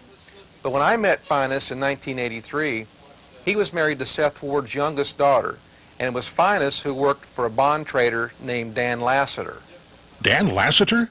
That's a name I've heard before. Isn't he Bill Clinton's old friend, and wasn't he convicted of cocaine charges? Yeah, that's right. Dan Lassiter is another multimillionaire that enters into this story. Dan, of course, was a very high-profile bond trader who lived in Little Rock in the mid-1980s, traveled in very high social circles. In fact, it was Dan Lassiter who not only employed Finus Shellnut, but it was Dan Lassiter who employed Roger Clinton as well. Dan Lassiter employed Roger Clinton, the president's brother? Didn't they both go to prison on cocaine charges? Yeah, that's right. You know, it was Roger who was Dan's chauffeur, actually. And of course, it was Dan Lassiter and Roger who got involved in the whole drug investigation that ultimately ended up ensnaring about 10 other prominent Arkansans, including an Arkansas state senator. So there was a multitude of people that went to prison over this story. Another interesting point, though, that I point out in my book, Lassiter and Company, Dan Lassiter's firm, is where Barry Seal was doing not only his, but the CIA's investment banking. You're saying, as an insider, that you have knowledge of Barry Seal running the CIA's money through Lassiter and into the Arkansas bond business. That's exactly what I'm saying. In fact, Barry Seal confided to me that he was taking millions of dollars of money to Dan Lassiter to more or less be laundered through his firm in the form of loans, money being slipped back quietly to CIA subcontractors, companies performing services for the CIA in Arkansas during this whole time frame. That sounds like a pretty slick arrangement, but it must have included people beyond Seal and Lassiter to pull that off without triggering questions from bank officials. Can you name any of the recipients of these fictitious loans? Yes, I can. In my book, in fact, I document a $2.75 million loan made to POM, or Park on Meter. Now, that money was diverted through ADFA, Arkansas Development and Finance Authority, which in itself was a quasi-state-run organization set up by Bill Clinton for the purpose of administering loans to underprivileged companies. Terry, are you saying that ADFA, the Arkansas Development Finance Authority, a state agency, was created by Bill Clinton as a way to launder CIA money? I can say this. From its inception in 1985 to 1991, ADFA loaned out over $719 million. Now, there have been Freedom of Information lawsuits filed in Arkansas trying to get the state to show the buyers of those bonds, the bond sales that went to create that kind of money. To date, there's been no admission by the state of where that money came from. And the POM loan, going back to it, was in violation of ADFA's charter, because certainly POM would have qualified for outside loans without ADFA's backing. That is a lot of money. Nearly $750 million. And you say Barry Seal's organization was responsible for bringing in a substantial amount of that cash. Well, by Seal's own estimate, he was flying in nearly $40 million a month into Little Rock at the height of the money laundering activities in 1985. Tell me, has anyone else surfaced who could help corroborate the strange goings-on within the bond industry of Arkansas? Yes, there's a man named Dennis Patrick and others who have surfaced, but Patrick can document over $109 million was laundered through his bond trading account in the mid-1980s. Where was Patrick doing his trading? At Dan Lassiter's. At the same time frame, Barry Seal was flying in the agency's money. $109 million. No wonder they call Arkansas the land of opportunity. But tell me, when was the Mena operation, as you knew it, when was it curtailed, and why did the CIA shut it down? Since you brought up their old state slogan, to answer that, you really must go back to their other state slogan, which is Arkansas is a natural high. You see, it was the drug investigation into Dan Lassiter and Roger Clinton that caused the CIA to abruptly curtail their operation and pull out. What had transpired was by 1986, there were 2 independent grand juries being formed to really start probing into all this money laundering activity, which appeared to be coming from a major drug operation. The last thing the CIA needed was for a multitude of their assets to be dragged before federal grand juries. Terry, I recall in your book you talking of a high-level secret meeting taking place near Little Rock in early 1986. It included discussions of neutralizing the Justice Department's probe into Mena and Dan Lassiter's firm. Tell us about that meeting. Who attended, and why was the meeting called? The meeting you're referring to is the meeting I call the bunker meeting, since the meeting took place in a World War II ammunition storage bunker at Camp Robinson, an Army camp slightly northwest of Little Rock. The meeting had been called actually as an operational transitional meeting to discuss the nuts and bolts of moving part of this operation to Mexico. But what transpired was a rather heated discussion between Bill Clinton and the CIA's designee from Washington concerning damage control for the Clinton gubernatorial administration. Now let me get this straight. You're saying you can place Bill Clinton directly in the Iran-Contra loop? I certainly can. And, you know, I almost wish I couldn't, because I feel a lot of my legal problems stem from the fact that Clinton thrust himself into that meeting, but basically exposing himself to all of us that were attending, and thus, in essence, compromising himself. Who did he compromise himself to? Well, certainly me. You know, I was asked to come in to cover the loose technical ends of my transfer to Guadalajara. The man who I was scheduled to have a one-on-one discussion with was a man who I knew as Max Gomez, who was going to be my new handler in Mexico. Beyond that, John Cathy, my old CIA handler from Oklahoma City, was there. Aki Sawahata, who was the local CIA resident case officer in Little Rock, he attended the meeting. And in addition to that, the person that was supposed to come in and represent the state's interests was a man named Bob Nash, who was the director of Arkansas Development and Finance Authority. Terry, I've read your book. Now, most of these people weren't really using their real names, were they? They had code names, right? Well, you know, I would find years later that I was orbiting in some pretty high circles, some very high echelons, that even to this day still impress me. Let's try to decode these guys. First of all, John Cathy is in fact Oliver North. Secondly, Max Gomez, now that's interesting. Gomez is in fact Felix Rodriguez. Rodriguez, not only being an ex-CIA agent going back to the Bay of Pigs, the Phoenix Project in Vietnam, Felix Rodriguez is a close confidant of George Bush's, and the man who tracked down and was even around during the assassination of Che Guevara. Che Guevara being Fidel Castro's lieutenant.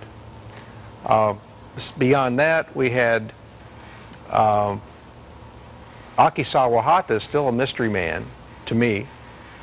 We still don't know his real identity. But a man named Robert Johnson is actually William P. Barr, who was later the Attorney General for George Bush. Now, I believe I've named everyone, but there were two people that we think were still using their correct names, and that being Bob Nash and Bill Clinton. Of course, we know now Bill Clinton's real name isn't Bill Clinton. Let's get back to the discussions of damage control. Well, you've already witnessed the frustration of several police officers who just could not get the Mena story to go forward. Their investigations seemed to be contained or undermined, short-circuited, whatever you want to call them. In that bunker meeting, I witnessed the containment effort for this entire scandal, and quite frankly, it's shocking to realize all it took was for the authority of 2 U.S. attorneys to be undermined. The language that was used was that these guys would basically get religion. And if our system of checks and balances is that fragile, something's wrong. But obviously that's what went on, because the rest is history. There were no indictments handed up. So 2 U.S. attorneys were somehow told just to back off? Is that right? That's exactly what I'm saying. You know, so-called national security interest can undermine a whole Justice Department if a sitting Attorney General does not change the marching orders given him by the President, and in this case, the Director of the CIA. So how many times did you meet with Bill Clinton? Actually, on 3 separate occasions, only 2 of which I'm free to discuss on this interview. The third may come up in my court case in Little Rock, Arkansas. But you've heard about the first one, the one in the so-called bunker meeting. The second one took place outside of a Mexican food restaurant in Little Rock named Juanita's. That brief encounter, impromptu encounter, was to discuss my moving on down to Mexico to help set up the CIA's front company at the Guadalajara airport. Terry, why would Clinton care if you moved to Mexico or not? Yeah, that's a good question. And in hindsight, I'm sure Bill Clinton saw me as a liability. You know, considering what all I had seen while I worked there with the Central Intelligence Agency, considering the social circles I was orbiting in, well, I'm sure he was just, as quite frankly, wanted me as far from Little Rock, Arkansas as he could get me. So in other words, he wanted you out of Dodge City, right? Well, yeah, that's right. There were no threatening comments, but he made it very clear while sitting there in his van outside the restaurant that he wanted me to go ahead and continue with my plans to move to Mexico, to fulfill my obligation with the CIA. You moved to Mexico to set up this front company for the CIA. Sounds exciting. Well, you know, quite frankly, it got a little more exciting than I had bargained for. My job was really just to move to the Guadalajara airport, set up a company, Machinery International, who was to be a bona fide company, a company to operate in the machine tool industry, a company to bring in equipment to help automate Mexico. Now, of course, covertly, it was to perform services for the U.S. government. Just exactly what did these covert services include? Phase one of the plan was pretty simple. This company was to store, warehouse, safeguard, transship weapons, weapons that were destined ultimately for Central America. Phase two of the plan, however, which I found much more interesting, was that Machinery International would serve as a controlling entity to actually manufacture weapons on Mexican soil. Were the plans implemented? Well, I moved my family to Mexico in July of 1986, but phase one of the plan was abruptly interrupted in October of that same year due to the C-123 shootdown. That incident caused us all to basically lie low for a while. However, by January of 1987, we all breathed a sigh of relief and decided to go forward with the plan, thinking that the Mexican side of the enterprise hadn't really been discovered. Phase two, just as we were starting into phase two, I was sort of taken out of the operation due to what I call as a rift with my CIA handlers. Terry, tell us about that rift. In the book, you keep us on the edge of our seats while you negotiate your way out of Mexico. But this was a little more than a casual rift. This was life and death stuff. Well, you know, my agreement with the CIA was to transship weapons, plain and simple. No one had ever discussed transshipment of drugs with me. If they had, I wouldn't have been involved in any of this. But by early 1987, I had proved to myself beyond the shadow of a doubt that some of the people I was working with were using my facility and using the aircraft that were hauling the weapons in order to transship cocaine back to the United States. How much cocaine? Literally tons. You know, we're not talking kilos here, but tons. So there is no war on drugs? Not from what I ever saw, at least not while operating out of Guadalajara. You know, my whole problem began when I took Nancy Reagan's advice and tried to say no to the drug trafficking side of this story. Do you have any evidence of the CIA's drug trafficking through your facilities? Any witnesses? Yes, in fact, there was a very credible witness, and I might add he's been thoroughly deposed about his observations of cocaine being transshipped through my Guadalajara warehouse. In the book, you detailed a trip to San Miguel de Allende, a town in Mexico, where you confronted Felix Rodriguez, a.k.a. Max Gomez, with your evidence that his operation was in the drug business. Tell us about that meeting. First of all, there's a witness to that meeting. I planned it that way. I took a Mexican citizen friend of mine, a man named Patrick Juin, to basically serve as my insurance policy. I strategically positioned Patrick in a restaurant so he could observe Max Gomez, a.k.a. Felix Rodriguez, and Rodriguez could observe him. You know, I kid you not, I was frightened. The good side is Patrick didn't have to witness a homicide, and of course the bad side is things didn't turn out as we agreed in that meeting. So you and Mr. Gomez came to an amicable agreement? He considered you a loose cannon, right? I mean, you wouldn't go along with the drug trafficking, you just waltzed out of there? Well, that's what happened, although I did have a major bargaining chip.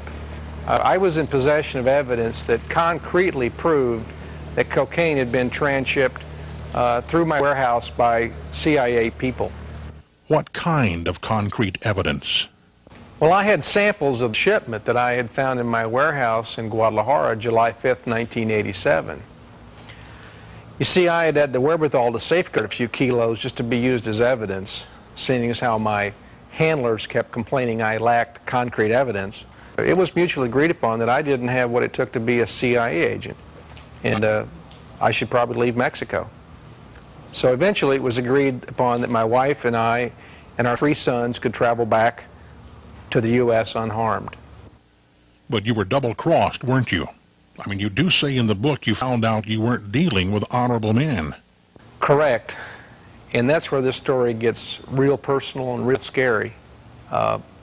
Shortly after my family and I crossed the Rio Grande, we were able to ascertain that there had been a computer profile created on us that labeled us pretty much a modern-day Bonnie and Clyde.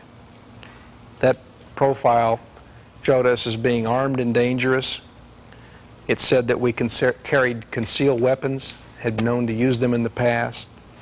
Of course, it labeled me as a high-profile drug trafficker operating out of Central and South America. And besides that, we found out that people were actively trying to determine our whereabouts. What did you think they wanted? Well, most assuredly, they wanted me to meet the same demise as Barry Seal. They wanted me and my wife dead. Terry, did you ever find out who created the false computer profile of you and your wife? And yes, that person is Bill Clinton's old chief of security, Arkansas State Police Captain Raymond Buddy Young. Now, Mr. Young is no longer with the Arkansas State Police, however. Mr. Young is now with FEMA, or Federal Emergency Management Authority, for the Southwest out of Denton, Texas. But you and your wife have sued Buddy Young and the others who say you were involved in this ordeal, correct? Yeah, the criminal justice system was obviously used against me and my wife by some very powerful, selfish, and cowardly individuals. We've sued the people that we feel we can prove helped orchestrate the wrongful criminal indictment against us. You know, I'm not going to sleep until I can drag those people to court. They have to be held accountable for their actions. In fact, the federal judge who acquitted me said that Young and another ex-trooper had what he called demonstrated a reckless disregard for the truth. Now, Harry Truman, my old hero, wouldn't have been so kind with his selection of words. Harry would have said, "They are blatant liars who perjure themselves as they try desperately to get me and my wife convicted on trumped-up felony charges, just to destroy my credibility. But I'm still willing to give the system its chance to work and drag those who attempt to destroy me to justice." Terry, do you feel threatened? I mean, you're obviously making some very powerful people very, very nervous. Sure, I'm human, and I operate under a continuous threat of not only to my person, but my family as well. You know, our phones have been bugged, we've had burglaries, I've had a written death threat pasted on top of a cover page of Time magazine. These are cowardly people who it's difficult to tell what they would resort to once we get them fully cornered. But I can tell you this, I know what they're most frightened of, and it's a court of law. Come now and meet the woman Janice Reed, who was needlessly and mercilessly targeted and pursued by government agents. Meet Terry Reed's wife, the woman who has stood steadfast by his side during this strenuous ordeal. Janice, tell us, what is it like to marry a spy? To live a double life as the wife of a spy? It was an interesting situation in that we were dealing with the FBI, the CIA, and the KGB, and it was hard to tell who was whom. When you and Terry decided to get married, who did he tell you he was spying for? It was with the FBI in a relationship with the CIA. Did you meet some of the other agents and spies Terry was working with? Yes, I met quite a few. He was dealing with several international people, a lot of Japanese, a lot of Hungarians, and then someone who surfaced later in the news that I met as John Cathy. He later surfaced as Oliver North, but I did meet him in Oklahoma City. Do you have any distinct memories of Oliver North? Well, as a matter of fact, he happened to be in town when I gave birth to my oldest son, Duncan, and John Cathy, who later became known to me as Oliver North, came by the hospital with Terry and brought roses and offered his congratulations. When you moved to Little Rock and Terry began working with Oliver North's Contra training program, did you know then what he was doing? Yes, to a certain extent.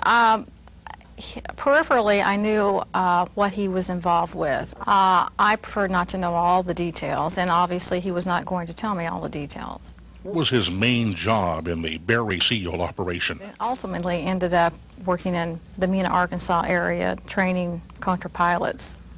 Who were some of the Arkansas's power elite that Terry's CIA assignment put him into play with? I mentioned Webster Hubbell. Of course, my husband was acquainted with Bill Clinton, Vincent Foster. A lot of that group from the Rose Law Firm were acquaintances. After Arkansas, you and Terry moved to Mexico to work for the CIA. How did you like living in Mexico? I fell in love with it. I mean, the people are so genuine and just wonderful, warm people. And I found it being a wonderful experience for my family. How many children did you have when you moved there? When we moved there, I had 2. When we left, I had 3. These are all boys? All little boys. What was Terry doing for the CIA in Mexico, and what happened? Terry was involved in, he had a front company. That's what was going on. We had a legitimate manufacturing operation going on down there. But in the summer of 1987, he came across some drugs, cocaine as a matter of fact, a large shipment.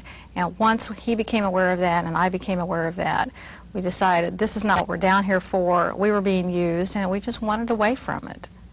What was the role of the front company? The CIA front company normally has more than one purpose. Terry has a manufacturing background, and technology is one of his true loves. He was involved in high-tech machine tool equipment, shipping it down to Mexico, trying to start up businesses down there, which is very legitimate. It's what was going on then and it's what is still going on now. Through this company, he also allowed weapons to be shipped through the company, and he was aware of that and went along with that. What we weren't aware of is crates were being shipped back through his company back into the United States by agents down there, and they were shipments of drugs and cocaine. And this was done with the knowledge of the U.S. government. When you became aware of this, how did you react? Oh, I was terrified. I did not want any part of the drug world. That whole world, they have their own set of rules. I was down there, I was a mother, I had a family, I had 3 little boys to think about. That's not what I bargained for. I wanted out, and Terry did too. How did you and Terry extricate yourselves from this dangerous environment? It wasn't just an automatic overreaction. Terry and I sat down, decided how we're going to get out of this mess. And over the course of about a month, we tried to set things in play that would get us out of there. It ended up with a fairly argumentative confrontation with one of his handlers down there, and it was not a pleasant scene. And he said, well, okay, well, we're just going back to the States. We went out of here. I don't want any more to do with this, and we're gone. And we left, and that's when our troubles began. What were your plans as you left Mexico? We thought we were going to the States to get help. to see Oliver North, to see the people that were behind setting us up in Mexico. We thought, well, we'll just tell them what's going on, they'll understand, they'll take care of it. We're very naive. After returning to the U.S., what happened? Bit by bit, we found out how deeply we were involved in this. And Terry found out more and more how much inside the inner circle he was, unwittingly and unknowingly. And based on that, I was very much a part of that too, by virtue of the fact I was married to him.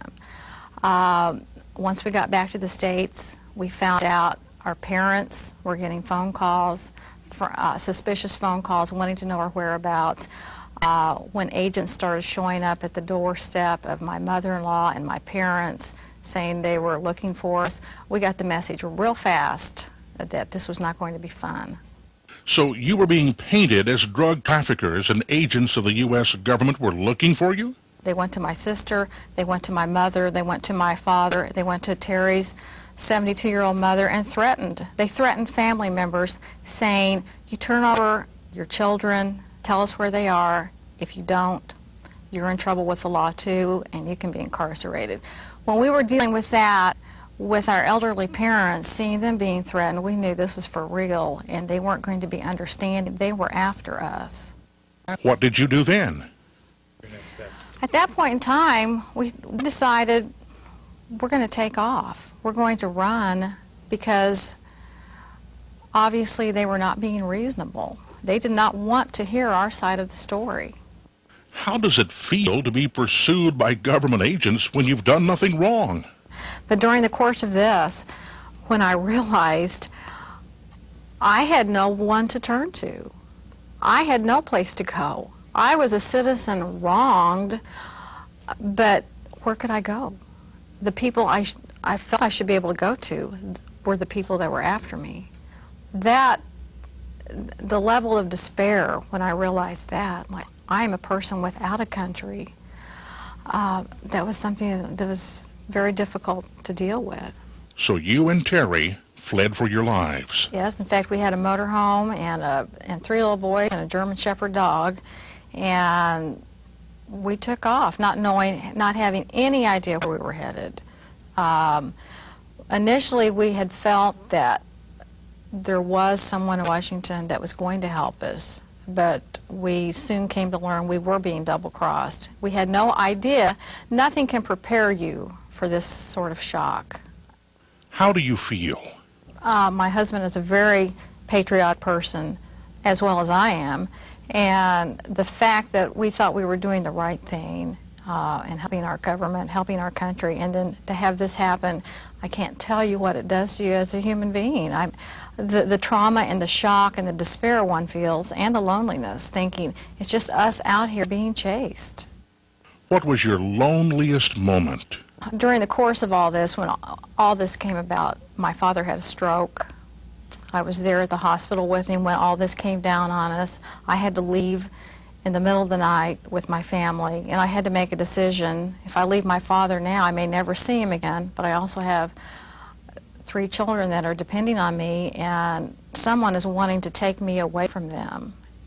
And I had to make a decision. It was that was probably the most difficult point of my life, when I had to leave my father in the hospital.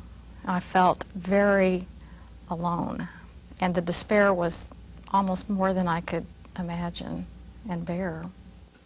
How did you deal with this pain? I guess when you work through all these phases, like the shock, the denial, the anger, you know, Terry and I had to work through that in about 48 hours. I mean, we had to get through it. If we had wallowed in that and gone through all those phases, we would have been captured. We didn't have time for that. We had too many, our children relied on us, and we had too many responsibilities. So we worked through that real fast and then got into the survival mode. Where did you run to initially? We ended up in San Diego. We spent Christmas in San Diego.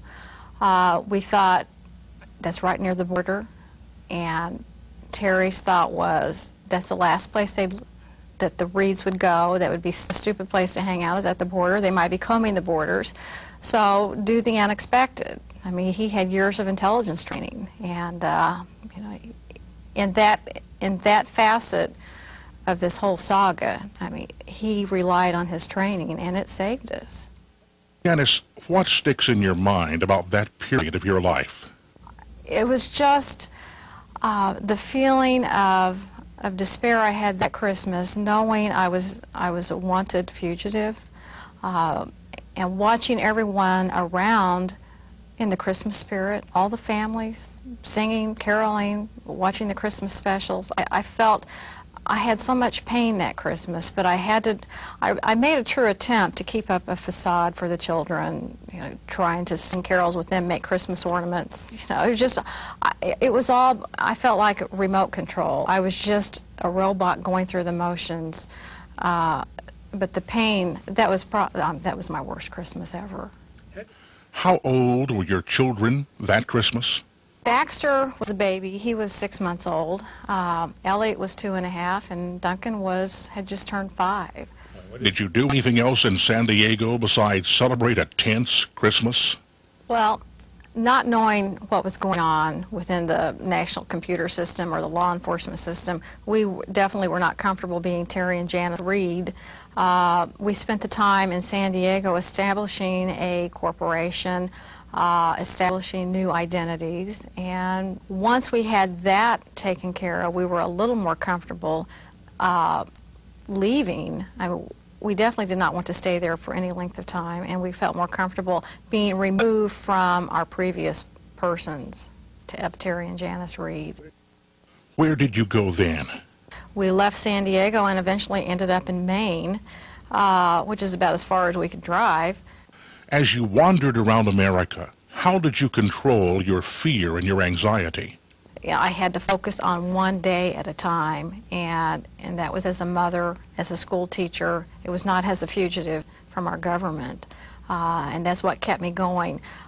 We had a motorhome. I decorated it. I put the alphabet chart up, the numbers, George Washington. We had a little school session going every day, and we had some great geography lessons. I mean, he went to most of the national parks. We saw Old Faithful, we saw Niagara Falls, and the children are standing in front of all these national monuments. We've got all kinds of photos that year. And these government agents who were tampering in law enforcement computers, how did they portray you? What kind of lies did these renegade agents insert into the computers? I later found out, after I obtained my FBI file through discovery, that we had been labeled armed and dangerous as very nefarious characters, and that was so frightening. Who were you the most frightened of? I'm not saying the FBI is a bad agency or the CIA. Our concern was the renegade agents out there that are totally out of control. Yeah. And that's who I was most frightened of. And the power they can wield, they are legitimate agents, and the power they have to alter your profile in NCIC. I had done nothing other than being married to Terry Reed. What was Terry doing throughout all of this? He's a very calculating person. He had his manual for flight instruction and how to deal with stress under pressure, and he would want me to read all these manuals, and I'd go, no, that's not the way I operate. You know, I mean, he can sit there, remove himself from the situation, and know how he should react. I'm more emotional. I can't sit there and read how to deal with stress and just incorporate that. That's obviously much easier said than done. I'd got a lot of strength from him, as well as he got a lot of strength from me. He knew I was there to take care of the children. That facet of his life was being cared for by me. I knew he was there to get us out of this mess. I mean, I had to have this belief that with his training and his background and knowledge that he would somehow get us out. He monitored that phase. I took care of the nurturing, the maternal, the family, and he relied on me for that. We needed each other. Janice, what if you got separated or one of you was arrested? Had Terry covered that contingency? We had a plan. Terry always had plan A, B, and C in envelopes, in code talk, and I had to have those memorized. We knew where we were going to rendezvous or what each plan was. Now, how long did this last? How long were you on the run? Over 6 months we were on the run. after that length of time, you just start to question, what are we doing? We obviously had evaded them. Terry did a very good job keeping us out of harm's way. It got to the point, though, we did feel very threatened. I've been asked before, what were you prepared to do? When I felt as a mother threatened, I would have been prepared to do anything. In fact, I got to the point, I did get a Smith & Wesson .38 caliber featherweight, and I carried it in our diaper bag. It was with me at all times, because I never knew if someone was going to come barging in the door. That could happen. If they had located us, if they had put a monitor on us, they could have found us easily, barged in our door in the middle of the night and trying to take us away. I was prepared to shoot. Being responsible for 3 little boys, I felt very capable of doing what I needed to do. How did you feel the day you stopped running? I think we were just so worn out. I guess we still had this hope, and Terry had enough contact thinking someone might be able to take care of this up the line. I mean, we wanted to think that. We were told that was going on. We just didn't know. But you just get to the point, you can't do this forever. We're not being fair to our children, our families, ourselves, going through this trauma. Then what transpired? 2.5 years in the criminal justice system. And that, I can tell you, is no fun. Our troubles were just beginning. What do you believe led to your charges? There was never any evidence on my part that I should ever have been indicted. In fact, I sat in the federal court one day and the judge pointed to me and goes, well, I can't figure out why she's here. And none of us could, other than the fact I had a marriage license and I'd married Terry Reed, and that's why I was there. I was used as a pawn to get back at Terry. I was approached on numerous occasions saying, hey, you tell us everything you know, you tell us everything about your husband and we'll let you go. Well, first of all, I had nothing to say, and second of all, I wouldn't do that. I mean, I can't be used as a pawn. I was offended that they were trying to use me for that and putting me through the pain of the indictment process. We were both up for 20 years. I mean, living with that every day and dragging on for 2.5 years, I mean, it's amazing we survived. Why was Terry charged? He was set up. The problem with Terry was, in some of these activities, covert activities, there's often people from the criminal world that get involved.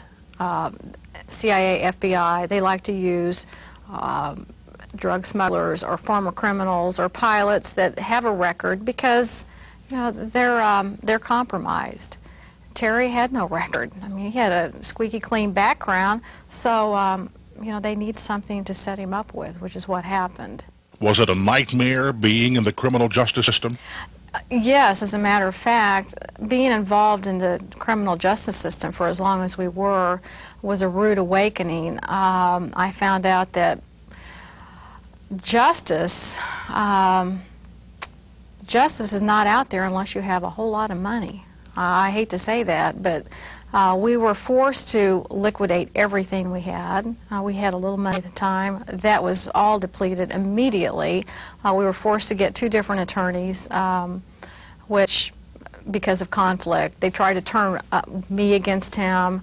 And after 2.5 years, we did not declare bankruptcy. However, our credit was ruined. We were nearly destitute after the fact. After we were found innocent through freedom of information, we found documents that would have totally exonerated us that the prosecution had within their, right there within their office that they suppressed. So the shock and the horror just continued. Initially, it was all physical, emotional. And later, it was just the shock of, this is the way it works, and no one is held accountable. That's what's so wrong. I sat there in the courtroom watching a prosecutor point the finger at me saying I deserve to be locked up when I had done nothing.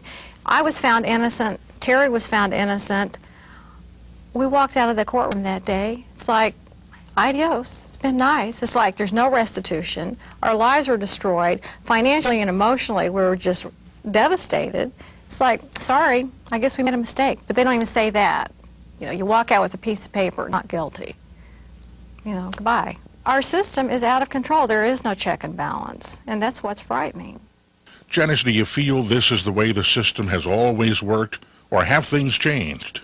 No, this is not the America I grew up with. In fact, I can't believe this is America. I can't believe this is what our system has degenerated to. I want to go back in time. I grew up in the 50s. I want to start over. We need to start looking back the way it used to be when people were honest, when people were accountable. That's what needs to happen, because this is not the America I grew up with. What would you like to tell the American people about the corruption within the Justice Department? We were discussing how I felt when we were acquitted. We went through a very brief period where we thought, well, let's just start all over. Let's just pick up where we left off. Well, we found we couldn't do that. We had gone through too much just to walk away from it. And I knew Terry he couldn't live with himself. When you sit in federal court and watch state troopers and government officials sit there and perjure themselves, and the prosecutor knows that, that's not right. But Janice, you're fighting within an obviously corrupt system. Do you honestly think you can win? Well, I'm a 60s person. I mean, that's an inherent part of me. I still have this sense of right will prevail, and I think sometimes I'm terribly stupid to think that. But Terry and I got acquitted. I didn't think that would happen. I'm committed. I do have this belief that we can make a difference. Terry Reed fought the Vietnam War and survived. He and Janice fought the criminal justice system, and they won against tremendous odds. They are now fighting Time magazine and will surely prevail.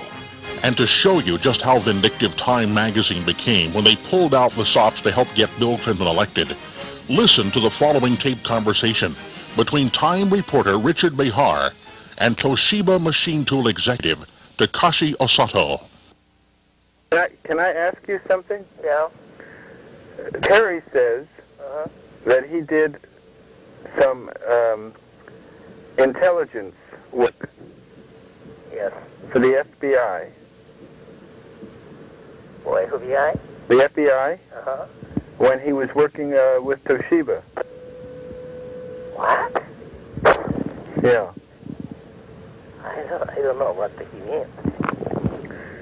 He was working for the FBI. You know the FBI? Yeah.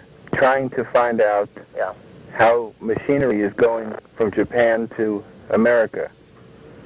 That he was working as an agent.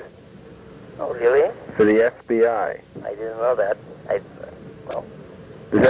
have no knowledge about that.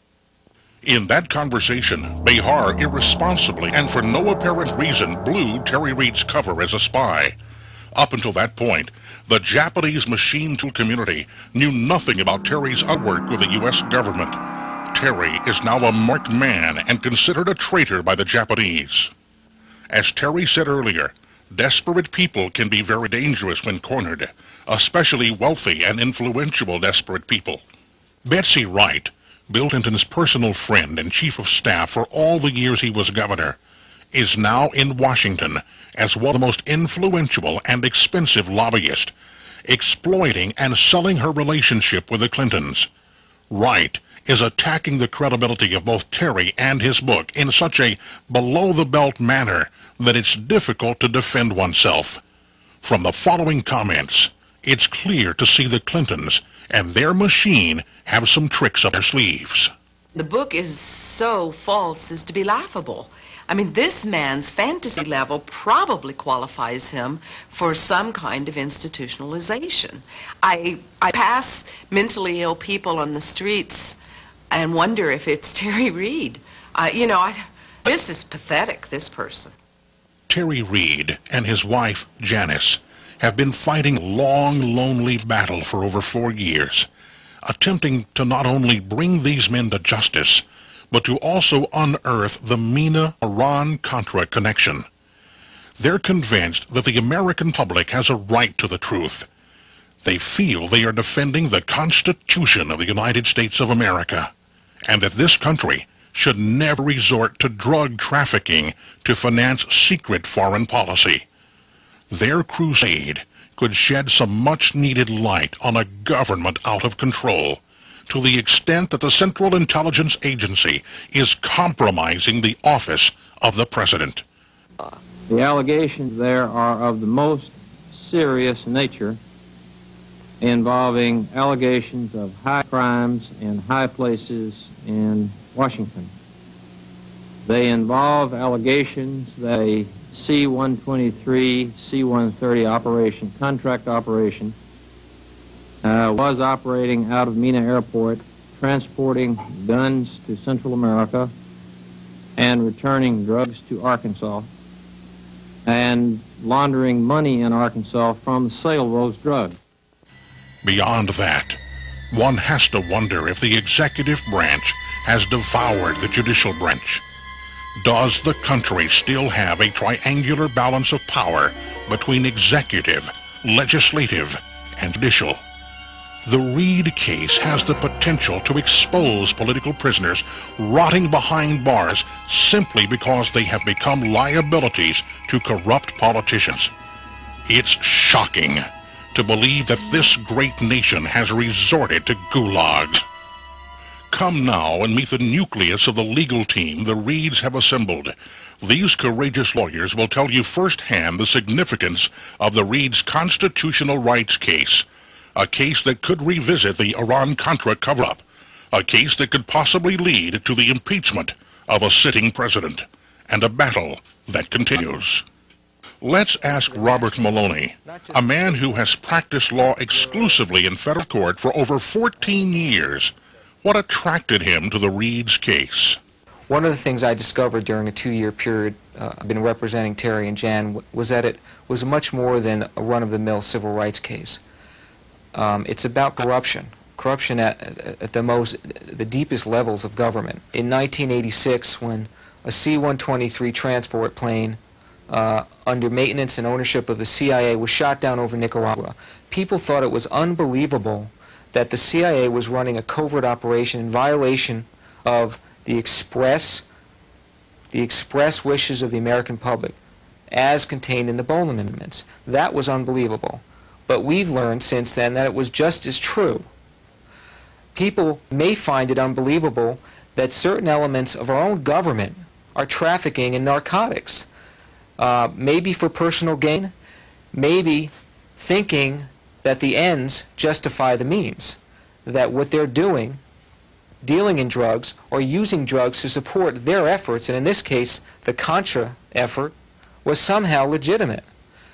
Terry Reed felt the Contra effort was legitimate when he found out that people in the same operation he was working in were dealing in drugs, made a moral choice and a courageous one, and as a result he left it and was persecuted for it. Terry Reed knew a lot about what happened in this operation, both in the state of Arkansas and in the CIA. For that knowledge, he was persecuted for it. For being Terry Reed's wife, Janice Reed was persecuted for it. And their children were dragged along into this mess with them. 3 children haven't known anything more than the fact that their parents are constantly fighting this unknown force. What we've come to know as the Iran-Contra scandal and now the Mena scandal is only part of the story. What we've learned was that there was a cover-up of a lot of those stories. A lot of Mena scandal has been covered up. There are federal, state, and local officials who have said that they've been stonewalled, subverted, and obstructed in getting this evidence out. That's not the end of the story. The media in this country, the major publishers, networks, haven't covered this story. In fact, one of them has done even worse. Time Warner, during the heat of the presidential campaign, did what we consider to be a hatchet job on Terry Reed. Instead of reporting on a Mena scandal, which their reporter, Richard Behar, had been investigating for years, Time Warner and Time Magazine decided to do a story on Terry to cut him off at the knees. What's more shocking is that they set out to undermine the full and accurate and balanced reporting of a scandal that had been in the local press in Arkansas for years. In the 2 years I've done this case, I've had dozens of phone calls from people I look at as political prisoners. They ask for my help, and my heart goes out to them. But what it shows me is that this type of practice does go on in this country. The fact that it's unbelievable that this could happen to people like Terry and Janice Reed doesn't make it untrue. Mr. Maloney, who should care about this case? Law and order people or civil libertarians? This case is not about which side you're on. The only side that we're on is on the side of the Constitution and the side of Terry and Janice Reed. And anybody who believes in the Constitution should be on our side. Abby Hoffman said, democracy is not something you believe in, it's something you do. Democracy is something that we're doing right now. I'm doing my job as an attorney. Terry's doing it as a citizen. People from all over the country who are beginning to back us are now practicing democracy. That's the way it's meant to be. We need more people to join us in this fight. Anybody who's willing to fight is free to contact us, to donate whatever they can, to lend whatever encouragement or support. Now, let's talk to seasoned trial lawyer Michael Dowd, a man who has been up against the CIA in federal courtrooms in the past, and a man who's committed to defending constitutional freedoms. This is not the first case I come to where justice is at stake in a case. I've defended people before who've been prosecuted, and I'd like to really say it, persecuted, by the misuse of laws in this country, the Central Intelligence Agency, to stop them from fighting for that which is the most fundamental and basic thing that any of us have as human beings, freedom. It's what this country is all about. And in those battles, I've faced the CIA and I've faced representatives of the CIA and all that they do to try to suppress the truth. And in those struggles, in those cases, it's always been hard, but it's always been worth the fight. And Terry Reed, for too long, has been denied the right to live in peace. He was pursued and persecuted wrongly, and now the corrupt people who tried to cover up their misdeeds continue to try to persecute him by silencing him in this case that he has. Well, there are a few of us that believe that protecting his freedom means protecting our own freedom. And hopefully there are going to be some people around this country that are going to be listening to me, that are going to see that fighting for Terry Reed and standing up for Terry Reed is really standing up for them, because what happened to Terry Reed and Janice Reed can happen to any of us. And if we don't understand that, then maybe we're all going to be lost. Mr. Dowd, what can the American people do to help? We're facing a well-financed army of lawyers out there to keep the truth from coming out. And it'd just be plain foolish not to think that we don't need, in this case, the ammunition, frankly, in dollars and cents to fight this battle. We're doing all we can, but we've got court costs to pay, we've got reporters, we've got investigation to do. There are a lot of costs that mount up, answering the papers that come in volumes from our opposition, aimed at stopping us from getting our Terry and Janice's day in court. That, plain and simple, folks, costs money. A lot of ordinary people have reached out their hands to help Terry Reed. But we need more help, because any court case costs a lot of money to try to get this story and the truth of this story before a jury and the American people. We need a lot of help. Help for Terry and Janice Reed. But very much this is a story about helping all of us, because we're not really going to be free until the truth of this story comes out. The following secret FBI communique is an example of documentation concerning Mena that is surfacing through the Reed's court case in Arkansas. In it, The FBI in Chicago is warning the CIA and Little Rock's FBI office of a pending media investigation into Mena, and particularly Barry Seal. One can clearly see that someone was using the resources of the FBI to not investigate, but only to circle the wagons, fearing complete exposure of the Mena operations. What you have witnessed clearly shows that powerful politicians will resort to any means available to protect their selfish hides. They will destroy the lives of anyone considered a liability when their dirty little secrets are exposed and their political future is at stake. The lives of loyal and patriotic citizens are merely disposable if their demise somehow helps to bury a scandal of the magnitude of the Iran-Contra affair. Commanders-in-chief, such as Ronald Reagan, George Bush, and now Bill Clinton, who have taken oaths to lead and protect this great nation will, with no notice, turn and devour those they are leading if the situation suits them. Adler Berryman Seal was assassinated in order to assure what he had stored in his brain was never made available in a court of law. Eugene Hassenfuss was abandoned and smothered with lies when he became a living link to failed foreign policy being run out of the back door of the National Security Council. Professional law enforcement officers such as Bill Duncan were discarded and ridiculed when they refused to turn a blind eye to the subversion of the judicial system. Terry Reid and his family were stalked and hunted like animals simply because they possessed information damaging to the ruling oligarchy. The criminal justice system in this country is being used as a weapon of political retribution. Terry and Janice Reid experienced this firsthand, but they fought back, and against all odds, they prevailed. They escaped the label of felon, a label used to destroy one's credibility when one becomes an extreme liability, such as Terry. Now, through the federal court system, the Reids are continuing their fight. There, within the mahogany-paneled walls of a federal courtroom in Little Rock, Arkansas, they are trying to not only correct the wrongs levied upon them by selfish and faceless bureaucrats, but to protect the Constitution of the United States of America as well.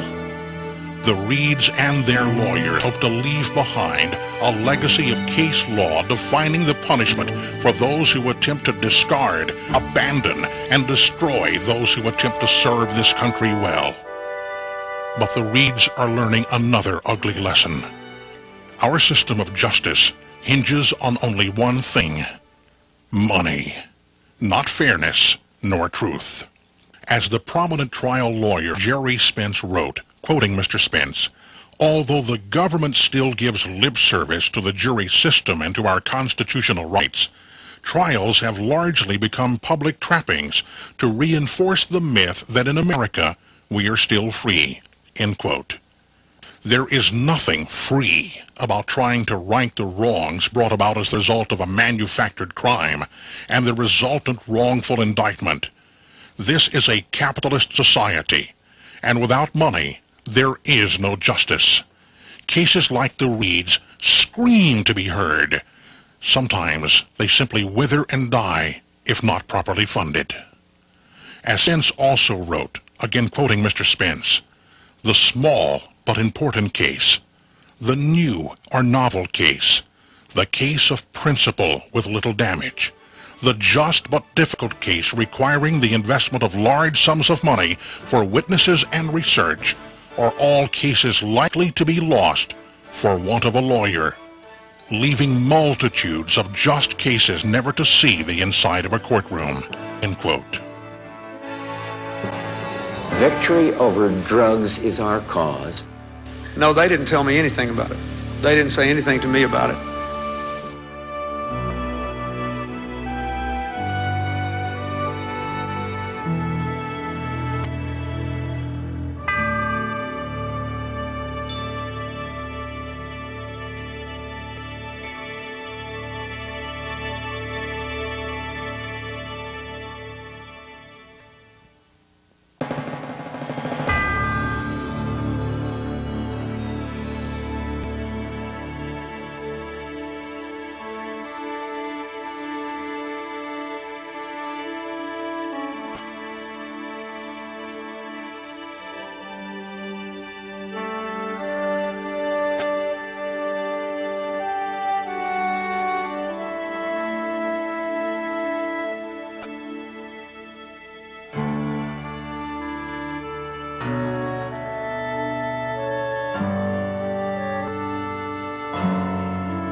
you.